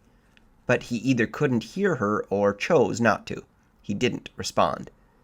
When Casey finally emerged, she poured him a tall glass of orange juice and led him out to the backyard to talk. It was a hazy day, the sky mostly yellow, the air already stifling hot even though the sun was still hovering low over the hills. Walking toward the block of green shade cast by the hedges, she told her brother about their dad's green blood and about the insect-filled dirt in his bed. Casey stood open-mouthed, holding the glass of orange juice in front of him, untouched. He stared at Margaret and didn't say anything for a long time. Finally, he set the orange juice down on the lawn and said, "What should we do?" in a voice just above a whisper. Margaret shrugged. "I wish Mom would call." "Would you tell her everything?" Casey asked, shoving his hands deep into the pockets of his baggy shorts. "I guess," Margaret said. "I don't know if she'd believe it, but it's so scary," Casey said. "I mean, he's our dad. We've known him our whole lives. I know," Margaret said. "But he's not the same. Maybe he can explain it all," Casey said thoughtfully. "Maybe there's a good reason for everything, like the leaves on his head." "We asked him about that," Margaret reminded her brother. "He just said it was a side effect. Not much of an explanation." Casey nodded, but didn't reply. "I told some of it to Diane," Margaret admitted. Casey looked up at her in surprise. "Well, I had to tell somebody," she snapped edgily. "Diane thought I should call the police." "Huh?" Casey shook his head. "Dad hasn't done anything wrong, has he? What would the police do?" "I know," Margaret replied. "That's what I told Diane. But she said there's got to be some kind of law against being a mad scientist." "Dad isn't a mad scientist," Casey said angrily. "That's stupid. He's just... Just what?" Margaret thought. "What is he?" A few hours later they were still in the backyard, trying to figure out what to do, when the kitchen door opened and their father called them to come in. Margaret looked at Casey in surprise. "I don't believe it. He came upstairs." "Maybe we can talk to him," Casey said. They both raced into the kitchen. Dr. Brewer, his Dodgers cap in place, flashed them a smile as he set 2 soup bowls down on the table. "Hi," he said brightly. "Lunchtime." "Huh? You made lunch?" Casey exclaimed, unable to conceal his astonishment. "Dad, we've got to talk," Margaret said seriously. "Afraid I don't have much time," he said, avoiding her stare. "Sit down. Try this new dish. I want to see if you'll like it." Margaret and Casey obediently took their places at the table. "What is this stuff?" Casey cried. The 2 bowls were filled with a green, pulpy substance. It looks like green mashed potatoes, Casey said, making a face. It's something different, Dr. Brewer said mysteriously, standing over them at the head of the table. Go ahead. Taste it. I'll bet you'll be surprised. Dad, you've never made lunch for us before, Margaret said, trying to keep the suspicion out of her voice. I just wanted you to try this, he said, his smile fading. You're my guinea pigs. We have some things we want to ask you, Margaret said, lifting her spoon but not eating the green mess. Your mother called this morning, their father said. When? Margaret asked eagerly. Just a short while ago. I guess you were outside and didn't hear the phone ring. What did she say? Casey asked, staring down at the bowl in front of him. Aunt Eleanor's doing better. She's been moved out of intensive care. Your mom may be able to come home soon. Great! Margaret and Casey cried in unison. Eat, Dr. Brewer instructed, pointing to the bowls. Aren't you going to have some? Casey asked, rolling his spoon around in his fingers. No, their father replied quickly. I already ate. He leaned with both hands against the tabletop. Margaret saw that his cut hand was freshly bandaged. Dad, last night, she started, but he cut her off. Eat, will you? Try it. But what is it? Casey demanded, whining. It doesn't smell too good. I think you'll like the taste, Dr. Brewer insisted impatiently. It should taste very sweet. He stared at them, urging them to eat the green stuff. Staring into the bowl at the mysterious substance, Margaret was suddenly frozen with fear. He's too eager for us to eat this, she thought, glancing up at her brother. He's too desperate. He's never made lunch before. Why did he make this? And why won't he tell us what it is? What's going on here? She wondered. And Casey's expression revealed that he was wondering the same thing. Is Dad trying to do something to us? Is this green stuff going to change us or hurt us? Or make us grow leaves too? What crazy thoughts, Margaret realized. But she also realized that she was terrified of whatever this stuff was he was trying to feed them. What's the matter with you two? Their father cried impatiently. He raised his hand in an eating gesture. Pick up your spoons. Come on. What are you waiting for? Margaret and Casey raised their spoons and dropped them into the soft green substance. But they didn't raise the spoons to their mouths. They couldn't. Eat! Eat! Dr. Brewer screamed, pounding the table with his good hand. What are you waiting for? Eat your lunch. Go ahead, eat it. He's giving us no choice, Margaret thought. Her hand was trembling as she reluctantly raised the spoon to her mouth. Chapter 12. Go ahead. You'll like it, Dr. Brewer insisted, leaning over the table. Casey watched as Margaret raised the spoon to her lips. The doorbell rang. Who could that be? Dr. Brewer asked, very annoyed at the interruption. I'll be right back, kids. He lumbered out to the front hall.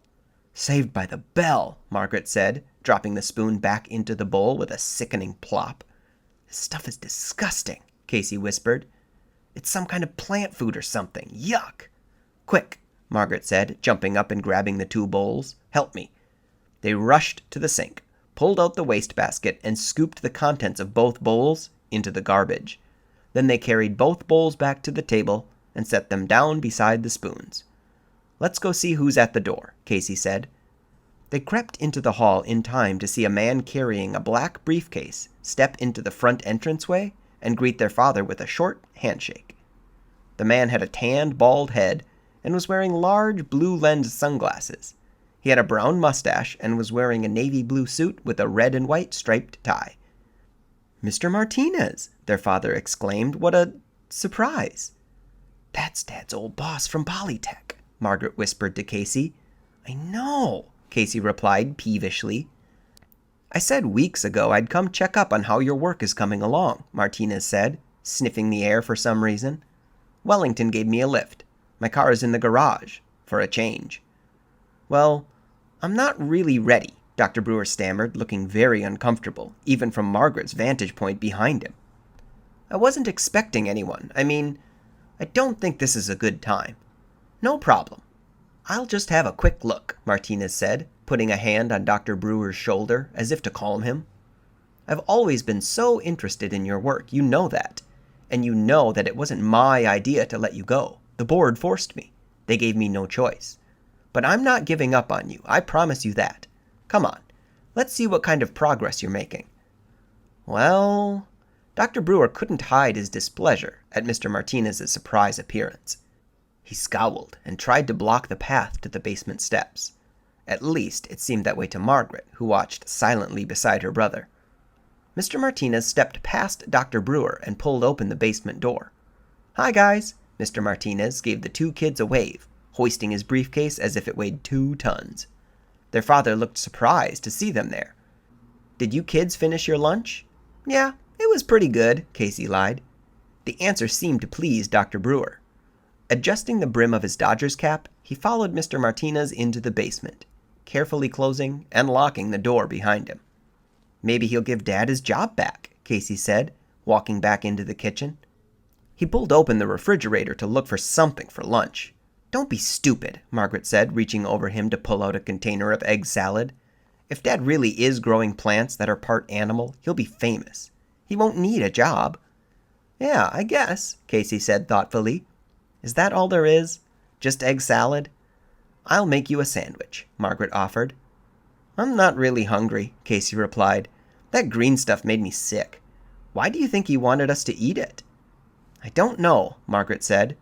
She put a hand on Casey's slender shoulder. "I'm really scared, Casey. I wish Mom were home." "Me too," he said quietly. Margaret put the egg salad back into the refrigerator. She closed the door, then leaned her hot forehead against it. "Casey." "What?" "Do you think Dad is telling us the truth?" "About what?" "About anything." "I don't know," Casey said, shaking his head. Then his expression suddenly changed. "There's only one way to find out," he said, his eyes lighting up. "Huh? What do you mean?" Margaret pushed herself away from the refrigerator. "The first chance we get, the first time Dad is away," Casey whispered. "Let's go back down in the basement and see for ourselves what Dad is doing." Chapter 13. They got their chance the next afternoon when their father emerged from the basement, red metal tool chest in hand. "I promised Mr. Henry next door I'd help him install a new sink in his bathroom," he explained, adjusting his Dodgers cap with his free hand. "When are you coming back?" Casey asked, glancing at Margaret. Not very subtle, Casey, Margaret thought, rolling her eyes. "It shouldn't take more than a couple of hours," Dr. Brewer said. He disappeared out the kitchen door. They watched him cut through the hedges in the backyard and head to Mr. Henry's back door. "It's now or never," Margaret said, glancing doubtfully at Casey. "Think we can do this?" She tried the door, locked as usual. "No problem," Casey said, a mischievous grin spreading across his face. "Go get a paperclip. I'll show you what my friend Kevin taught me last week." Margaret obediently found a paperclip on her desk and brought it to him. Casey straightened the clip out, then poked it into the lock. In a few seconds, he hummed a triumphant fanfare and pulled the door open. "Now you're an expert lockpicker, huh? Your friend Kevin is a good guy to know," Margaret said, shaking her head. Casey grinned and motioned for Margaret to go first. "Okay, let's not think about it. Let's just do it," Margaret said, summoning her courage and stepping onto the landing. A few seconds later, they were in the basement. Knowing a little of what to expect down here didn't make it any less frightening. They were hit immediately by a blast of steamy hot air. The air, Margaret realized, was so wet, so thick that droplets immediately clung to her skin. Squinting against the sudden bright light, they stopped in the doorway to the plant room. The plants seemed taller, thicker, more plentiful than the first time they had ventured down here. Long, sinewy tendrils drooped from thick yellow stalks. Broad green and yellow leaves bobbed and trembled, shimmering under the white light. Leaves slapped against each other, making a soft, wet sound. A fat tomato plopped to the ground. Everything seemed to shimmer. The plants all seemed to quiver expectantly. They weren't standing still. They seemed to be reaching up, reaching out, quaking with energy as they grew. Long brown tendrils snaked along the dirt, wrapping themselves around other plants, around each other. A bushy fern had grown to the ceiling, curved, and started its way back down again. "Wow!" Casey cried, impressed with this trembling, glistening jungle. "Are all these plants really brand new?" "I guess so," Margaret said softly. They look prehistoric. They heard breathing sounds, loud sighing, a low moan coming from the direction of the supply closet against the wall. A tendril suddenly swung out from a long stalk. Margaret pulled Casey back. "Look out! Don't get too close," she warned. "I know," he said sharply, moving away from her. "Don't grab me like that. You scared me." The tendril slid harmlessly to the dirt. "Sorry," she said, squeezing his shoulder affectionately. "It's just, well, you remember last time." "I'll be careful," he said. Margaret shuddered. She heard breathing. Steady, quiet breathing. These plants are definitely not normal, she thought. She took a step back, letting her eyes roam over the amazing jungle of slithering, sighing plants. She was still staring at them when she heard Casey's terrified scream. "Help! It's got me! It's got me!" Chapter 14. Margaret uttered a shriek of terror and spun away from the plants to find her brother. "Help!" Casey cried. Gripped with fear, Margaret took a few steps toward Casey, then saw the small gray creature scampering across the floor. She started to laugh. "Casey, it's a squirrel!" "What?" His voice was several octaves higher than normal. It grabbed my ankle and—" "Look," Margaret said, pointing. "It's a squirrel. Look how scared it is. It must have run right into you." "Oh," Casey sighed. The color began to return to his ash-gray face. "I thought it was a plant." "Right. A furry gray plant," Margaret said, shaking her head. Her heart was still thudding in her chest. "You sure gave me a scare, Casey." The squirrel stopped several yards away, turned, stood up on its hind legs, and stared back at them, quivering all over. "How did a squirrel get down here?" Casey demanded, his voice still shaky. Margaret shrugged.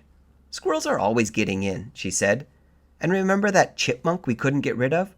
Then she glanced over to the small ground-level window at the top of the opposite wall. "That window. It's open," she told Casey.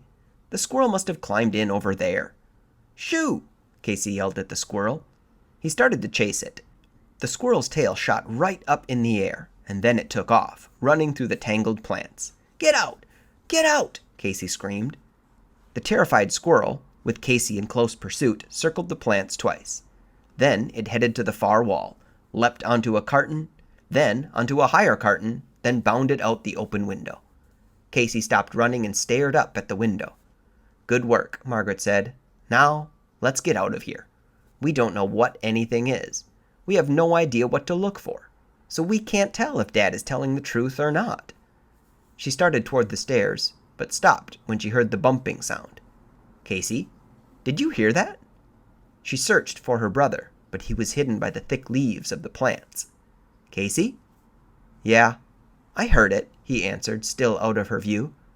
"It's coming from the supply closet." The loud thumping made Margaret shudder. It sounded to her exactly like someone banging on the closet wall. "Casey, let's check it out," she said. No reply. The banging got louder. "Casey?" Why wasn't he answering her? "Casey, where are you? You're frightening me," Margaret called, moving closer to the shimmering plants. Another tomato plopped to the ground, so near her foot it made her jump. Despite the intense heat, she suddenly felt cold all over. "Casey?" "Margaret, come here. I've found something," he finally said. He sounded uncertain, worried. She hurried around the plants and saw him standing in front of the work table beside the supply closet. The banging from the closet had stopped. "Casey, what's the matter? You scared me," Margaret scolded.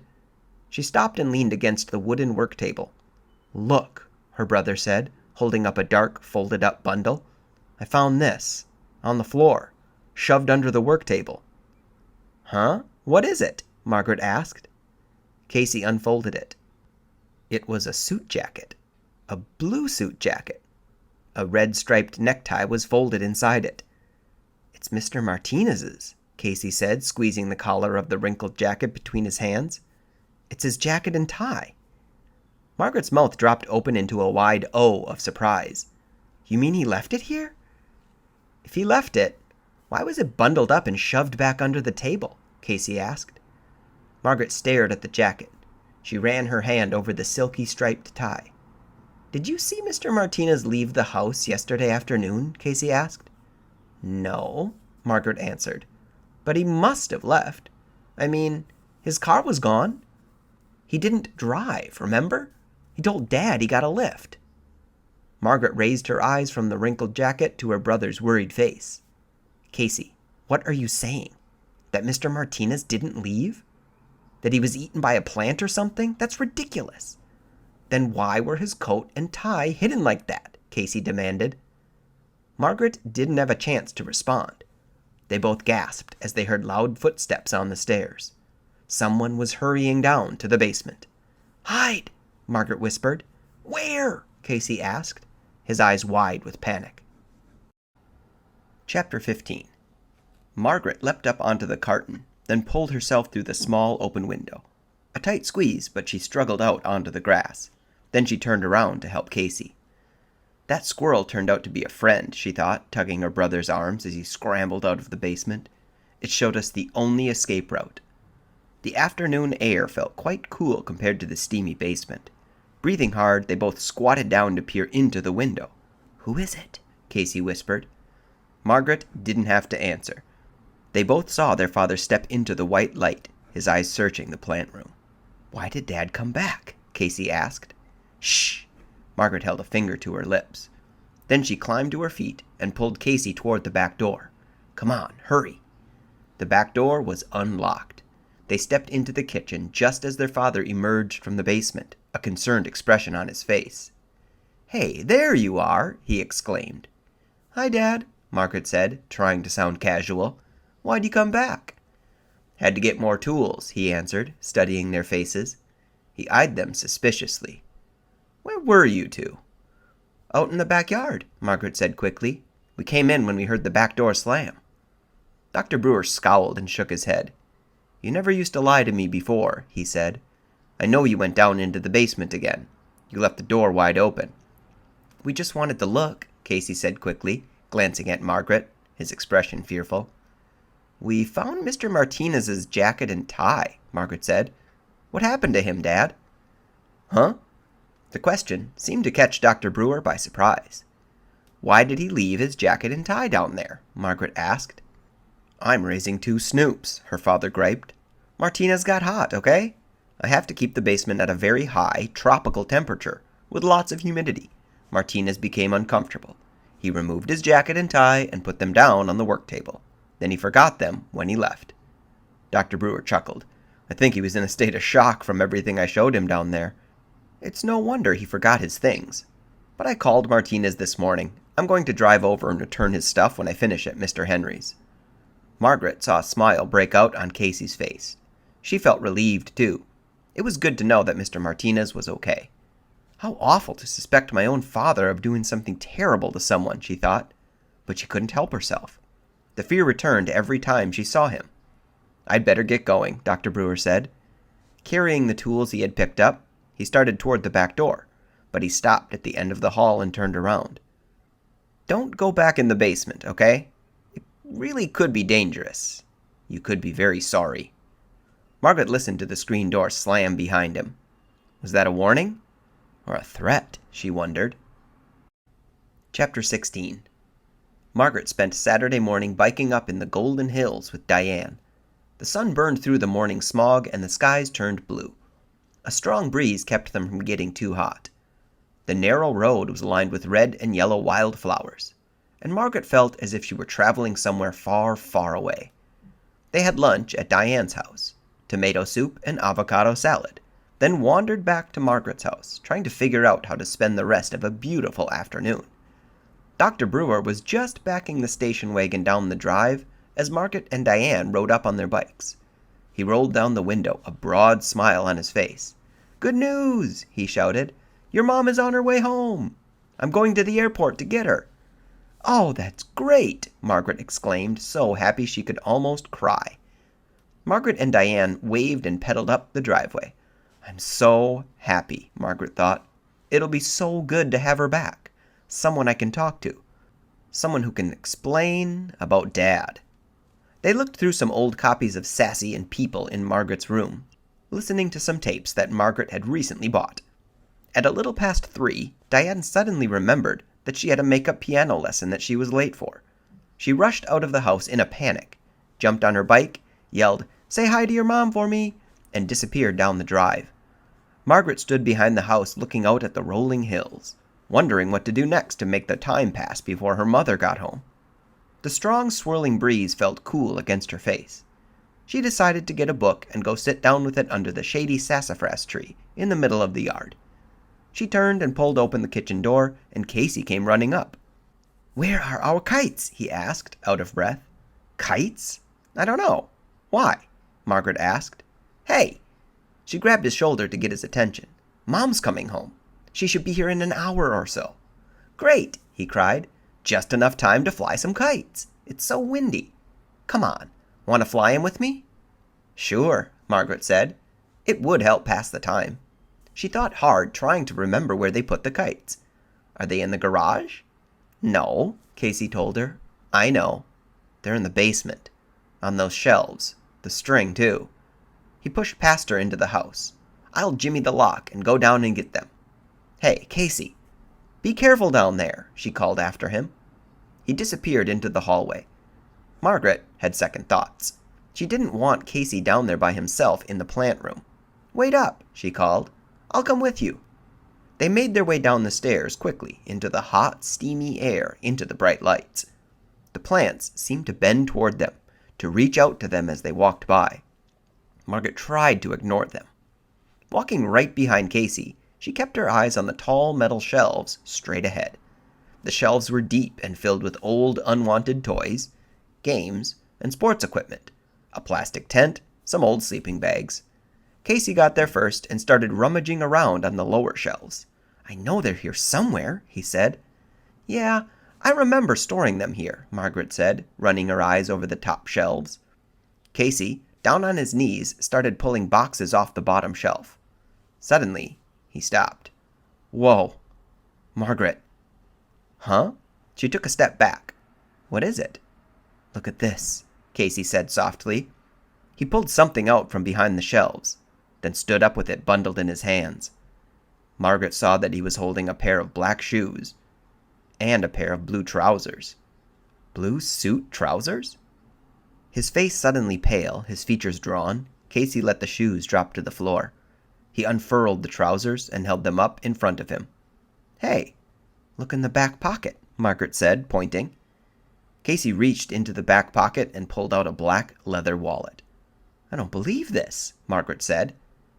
Casey's hands trembled as he opened the wallet and searched inside. He pulled out a green American Express card and read the name on it. "It belongs to Mr. Martinez," he said, swallowing hard. He raised his eyes to Margaret's. "This is Mr. Martinez's stuff." Chapter 17. "Dad lied," Casey said, staring in horror at the wallet in his hands.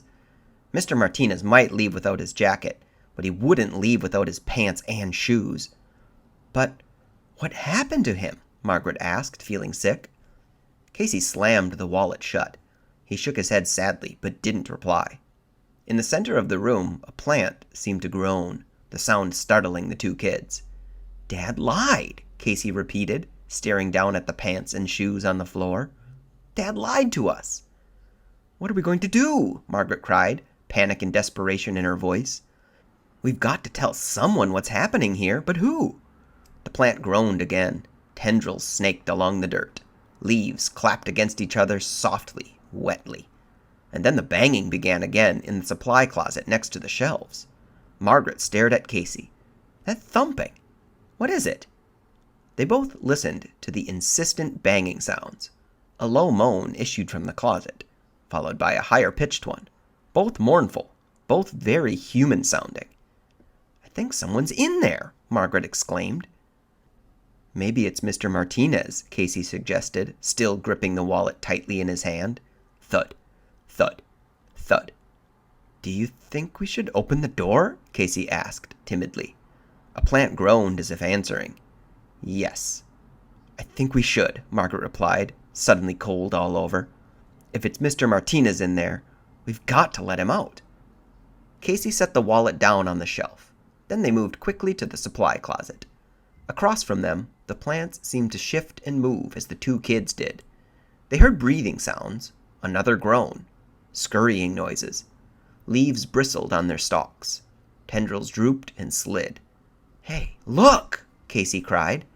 "I see," Margaret said. The closet door wasn't just locked. A 2x4 had been nailed over it. Thud, thud, thud, thud, thud. "There's someone in there, I know it," Margaret cried. "I'll get the hammer," Casey said. Keeping close to the wall and as far away from the plants as he could, he edged his way toward the work table. A few seconds later, he returned with a claw hammer. Thud, thud. Working together, they pried the 2x4 off the door. It clattered noisily to the floor. The banging from inside the supply closet grew louder, more insistent. "Now what do we do about the lock?" Margaret asked, staring at it. Casey scratched his head. They both had perspiration dripping down their faces. The steamy hot air made it hard to catch their breaths. "I don't know how to unlock it," Casey said, stumped. "What if we tried to pry the door off the way we pulled off the 2x4? Margaret asked. Thud, thud, thud. Casey shrugged. "I don't know. Let's try." Working the claw of the hammer into the narrow crack, they tried prying the door on the side of the lock. When it wouldn't budge, they moved to the hinged side of the door and tried there. "It's not moving," Casey said, mopping his forehead with his arm. "Keep trying," Margaret said. "Here, let's both push it." Digging the claw in just above the lower hinge, they both pushed the handle of the hammer with all their strength. It moved a little," Margaret said, breathing hard. They kept at it. The wet wood began to crack. They both pushed against the hammer, wedging the claw into the crack. Finally, with a loud ripping sound, they managed to pull the door off. "Huh?" Casey dropped the hammer. They both squinted into the dark closet and screamed in horror when they saw what was inside. Chapter 18. "Look!" Margaret cried, her heart thudding. She suddenly felt dizzy. She gripped the side of the closet to steady herself. "I don't believe this," Casey said quietly, his voice trembling as he stared into the long, narrow supply closet. They both gaped at the weird plants that filled the closet. Were they plants? Under the dim ceiling bulb, they bent and writhed, groaning, breathing, sighing. Branches shook, leaves shimmered and moved. Tall plants leaned forward as if reaching out to Margaret and Casey. "Look at that one!" Casey cried, taking a step back, stumbling into Margaret. "It has an arm!" "Ugh!" Margaret followed Casey's stare. Casey was right. The tall, leafy plant appeared to have a green human arm descending from its stalk. Margaret's eyes darted around the closet. To her horror, she realized that several plants seemed to have human features. Green arms, a yellow hand with 3 fingers poking from it, 2 stumpy legs where the stem should be. She and her brother both cried out when they saw the plant with the face. Inside a cluster of broad leaves, there appeared to grow a round green tomato. But the tomato had a human-shaped nose and an open mouth, from which it repeatedly uttered the most mournful sighs and groans. Another plant, a short plant with clusters of broad oval leaves, had 2 green, nearly human faces partly hidden by the leaves, both wailing through open mouths. "Let's get out of here!" Casey cried, grabbing Margaret's hand in fear and tugging her away from the closet. "This is gross!" The plants moaned and sighed. Green, fingerless hands reached out to Margaret and Casey. A yellow, sick-looking plant near the wall made choking sounds. A tall, flowering plant staggered toward them, thin, tendril-like arms outstretched. "Wait!" Margaret cried, pulling her hand out of Casey's. She spotted something on the closet floor behind the moaning, shifting plants. "Casey, what's that?" she asked, pointing. She struggled to focus her eyes in the dim light of the closet. On the floor, behind the plants, near the shelves on the back wall, were 2 human feet. Margaret stepped cautiously into the closet. The feet, she saw, were attached to legs. "Margaret, let's go," Casey pleaded. "No, look, there's someone back there," Margaret said, staring hard. "Huh? A person, not a plant," Margaret said. She took another step. A soft green arm brushed against her side. "Margaret, what are you doing?" Casey asked, his voice high and frightened. "I have to see who it is," Margaret said. She took a deep breath and held it. Then, ignoring the moans, the sighs, the green arms reaching out to her, the hideous green tomato faces, she plunged through the plants to the back of the closet. "Dad!" she cried. Her father was lying on the floor, his hands and feet tied tightly with plant tendrils, his mouth gagged by a wide strip of elastic tape. "Margaret!" Casey was beside her. He lowered his eyes to the floor. "Oh, no!" Their father stared up at them, pleading with his eyes. "Mm-hmm," he cried, struggling to talk through the gag. Margaret dived to the floor and started to untie him. "No, stop!" Casey cried, and pulled her back by the shoulders. "Casey, let go of me! What's wrong with you?" Margaret cried angrily. "It's Dad. It can't be Dad," Casey said, still holding her by the shoulders. "Dad is at the airport, remember?" Behind them, the plants seemed to be moaning in unison, a terrifying chorus. A tall plant fell over and rolled toward the open closet door. "Mm-hmm," their father continued to plead, struggling at the tendrils that imprisoned him. "I've got to untie him," Margaret told her brother. "Let go of me." "No," Casey insisted. "Margaret, look at his head." Margaret turned her eyes to her father's head. He was bareheaded. No Dodger cap. He had tufts of green leaves growing where his hair should be. "We've already seen that," Margaret snapped. "It's a side effect, remember?" She reached down to pull at her father's ropes. "No, don't!" Casey insisted. Okay, Margaret said. "I'll just pull the tape off his mouth. I won't untie him." She reached down and tugged at the elastic tape until she managed to get it off. "Kids, I'm so glad to see you," Dr. Brewer said. "Quick, untie me." "How did you get in here?" Casey demanded, standing above him, hands on his hips, staring down at him suspiciously. "We saw you leave for the airport." "That wasn't me," Dr. Brewer said. "I've been locked in here for days." "Huh?" Casey cried. "But we saw you," Margaret started. "It wasn't me. It's a plant," Dr. Brewer said. "It's a plant copy of me." "Dad," Casey said. "Please, there's no time to explain," their father said urgently, raising his leaf-covered head to look toward the closet doorway. "Just untie me. Quick." "The father we've been living with? He's a plant?" Margaret cried, swallowing hard. "Yes. Please untie me." Margaret reached for the tendrils. "No," Casey insisted.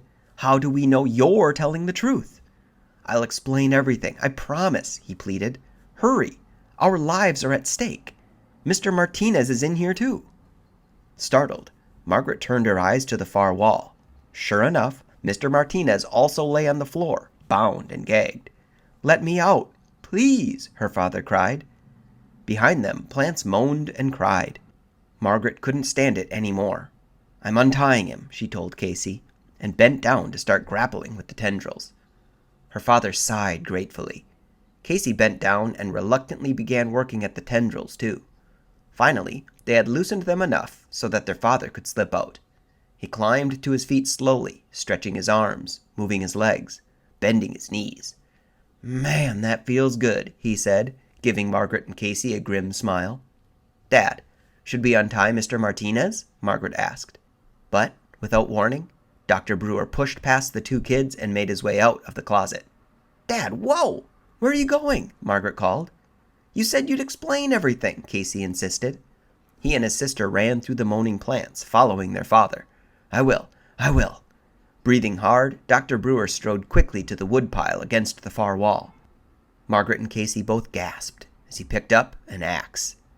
He spun around to face them, holding the thick axe handle with both hands, his face frozen with determination. He started toward them. "Dad, what are you doing?" Margaret cried. Chapter 19. Swinging the axe onto his shoulder, Dr. Brewer advanced on Margaret and Casey. He groaned from the effort of raising the heavy tool, his face reddened, his eyes wide, excited. "Dad, please!" Margaret cried, gripping Casey's shoulder, backing up toward the jungle of plants in the center of the room. "What are you doing?" she repeated. "He's not our real father," Casey cried. "I told you we shouldn't untie him."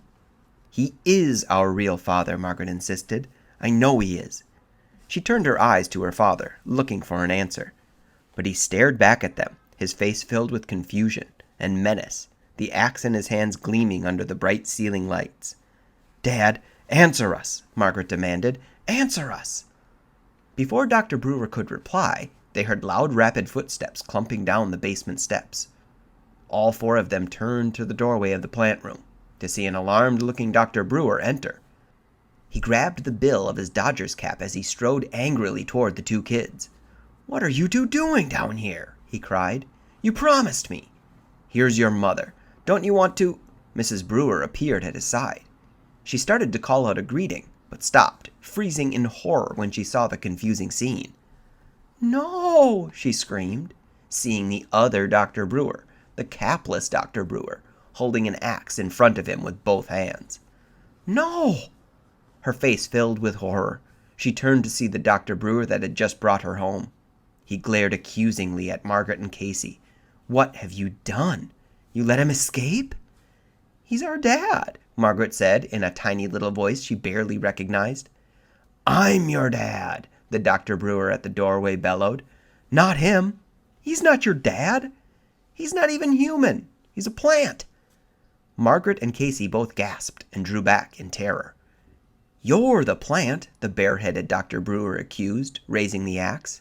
"He's dangerous," the other Dr. Brewer exclaimed. "How could you have let him out?" Caught in the middle, Margaret and Casey stared from one father to the other. Who was their real father? Chapter 20. "That's not your father," Dr. Brewer with the Dodger's cap cried again, moving into the room. "He's a copy. A plant copy. One of my experiments that went wrong. I locked him in the supply closet because he's dangerous." "You're the copy," the other Dr. Brewer accused, and raised the axe again. Margaret and Casey stood motionless, exchanging terrified glances.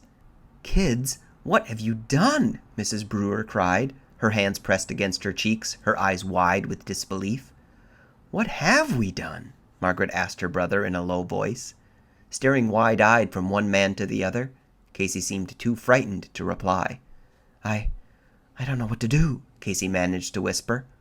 "What can we do?" Margaret wondered silently, realizing that her entire body was trembling. "He has to be destroyed," the axe-wielding Dr. Brewer shouted, staring at his look-alike across the room. Beside them, plants quivered and shook, sighing loudly. Tendrils slithered across the dirt. Leaves shimmered and whispered. "Put down the axe. You're not fooling anyone," the other Dr. Brewer said. "You have to be destroyed," Dr. Brewer with no cap repeated, his eyes wild, his face scarlet, moving closer, the axe gleaming as if electrified under the white light. Dad would never act like this, Margaret realized. Casey and I were idiots. We let him out of the closet. And now he's going to kill our real dad and Mom. And then, us. What can I do? She wondered, trying to think clearly even though her mind was whirring wildly out of control. What can I do? Uttering a desperate cry of protest, Margaret leapt forward and grabbed the axe from the imposter's hands. He gaped in surprise as she steadied her grip on the handle. It was heavier than she'd imagined. "Get back!" she screamed. "Get back now!" "Margaret, wait!" her mother cried, still too frightened to move from the doorway. The capless Dr. Brewer reached for the axe. "Give it back to me! You don't know what you're doing!" he pleaded, and made a wild grab for it. Margaret pulled back and swung the axe. "Stay back! Everyone stay back!" "Thank goodness," Dr. Brewer with the Dodger's cap exclaimed. "We've got to get him back in the closet. He's very dangerous." He stepped up to Margaret. "Give me the axe." Margaret hesitated. "Give me the axe," he insisted. Margaret turned to her mother. "What should I do?" Mrs. Brewer shrugged helplessly. I don't know." "Princess, don't do it," the capless Brewer said softly, staring into Margaret's eyes. He called me Princess, Margaret realized. The other one never had. Does this mean that the dad in the closet is my real dad? "Margaret, give me the axe." The one in the cap made a grab for it. Margaret backed away and swung the axe again. "Get back, both of you. Stay back," she warned. "I'm warning you," Dr. Brewer in the cap said. "He's dangerous. Listen to me, Margaret." "Get back," she repeated, desperately trying to decide what to do. Which one is my real dad? Which one? Which one? Which one? Her eyes darting back and forth from one to the other, she saw that each of them had a bandage around his right hand, and it gave her an idea. Casey, there's a knife on the wall over there, she said, still holding the axe poised. Get it for me, fast. Casey obediently hurried to the wall. It took him a short while to find the knife among all the tools hanging there. He reached up on tiptoes to pull it down, then hurried back to Margaret with it. Margaret lowered the axe and took the long-bladed knife from him. Margaret, give me the axe, the man in the Dodger's cap insisted impatiently. Margaret, what are you doing? The man from the supply closet asked, suddenly looking frightened. I have an idea, Margaret said hesitantly. She took a deep breath. Then she stepped over to the man from the supply closet and pushed the knife blade into his arm. Chapter 21. Ow! He cried out as the blade cut through the skin. Margaret pulled the knife back, having made a tiny puncture hole. Red blood trickled from the hole. He's our real dad, she told Casey, sighing with relief. Here, Dad. She handed him the axe. Margaret, you're wrong, the man in the baseball cap cried in alarm. He's tricked you. He's tricked you. The capless Dr. Brewer moved quickly. He picked up the axe, took 3 steps forward, pulled the axe back, and swung with all his might. The Dr. Brewer in the cap opened his mouth wide and uttered a hushed cry of alarm.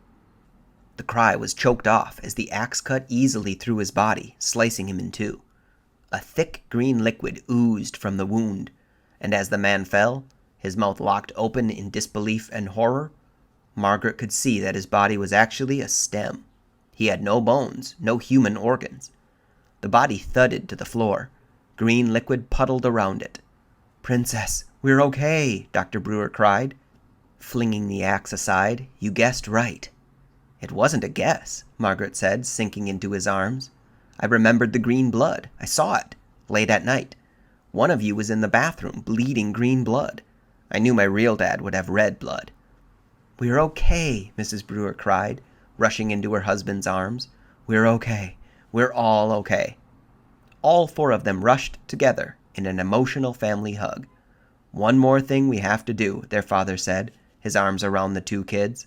Let's get Mr. Martinez out of the closet. By dinner time, things had almost returned to normal. They had finally managed to welcome their mother home and tried to explain to her all that had happened in her absence. Mr. Martinez had been rescued from the supply closet, not too much the worse for wear. He and Dr. Brewer had had a long discussion about what had happened and about Dr. Brewer's work.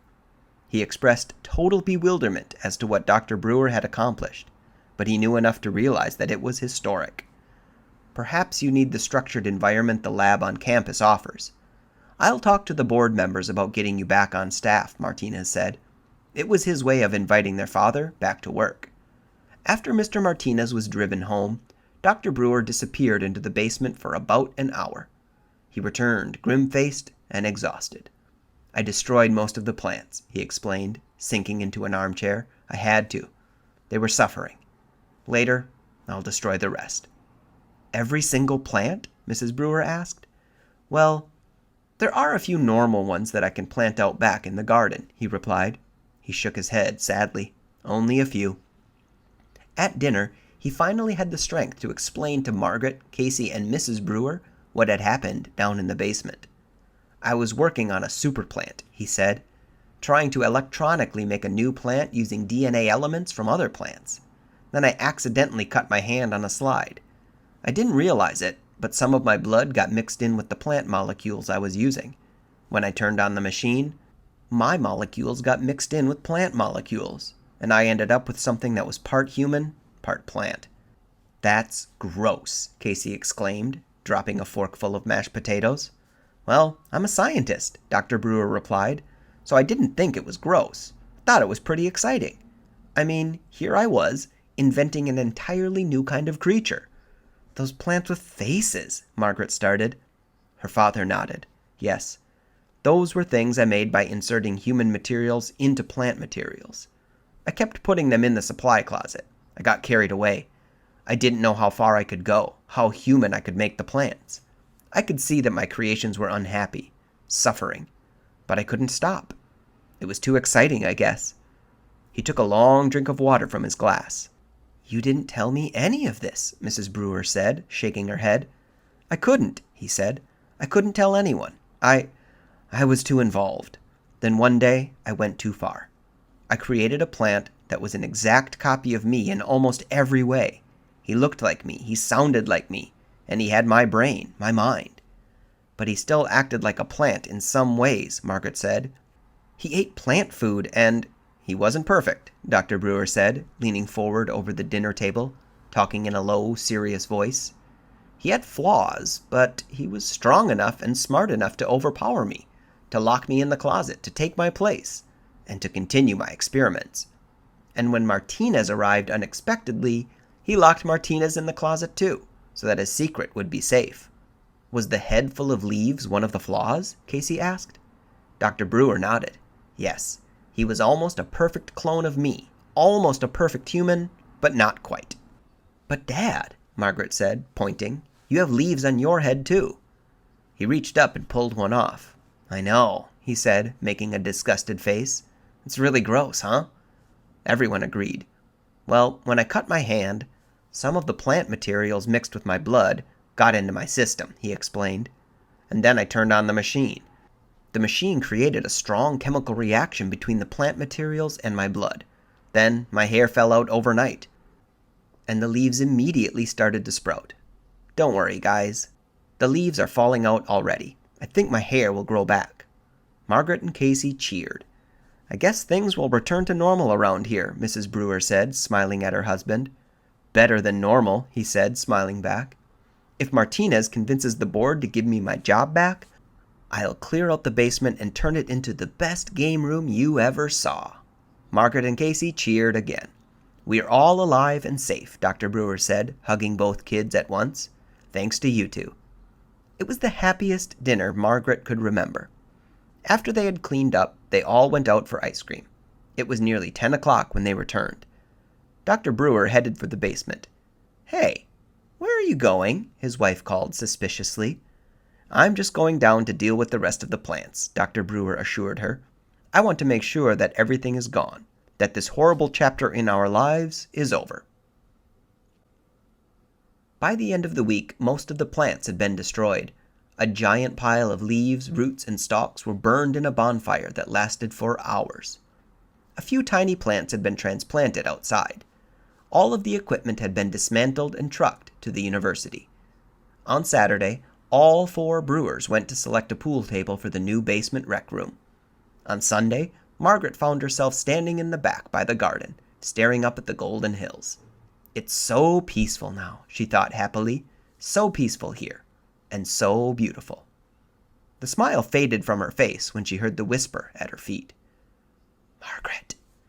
She looked down to see a small yellow flower nudging her ankle. Margaret, the flower whispered. Help me. Please help me. I'm your father. Really. I'm your real father.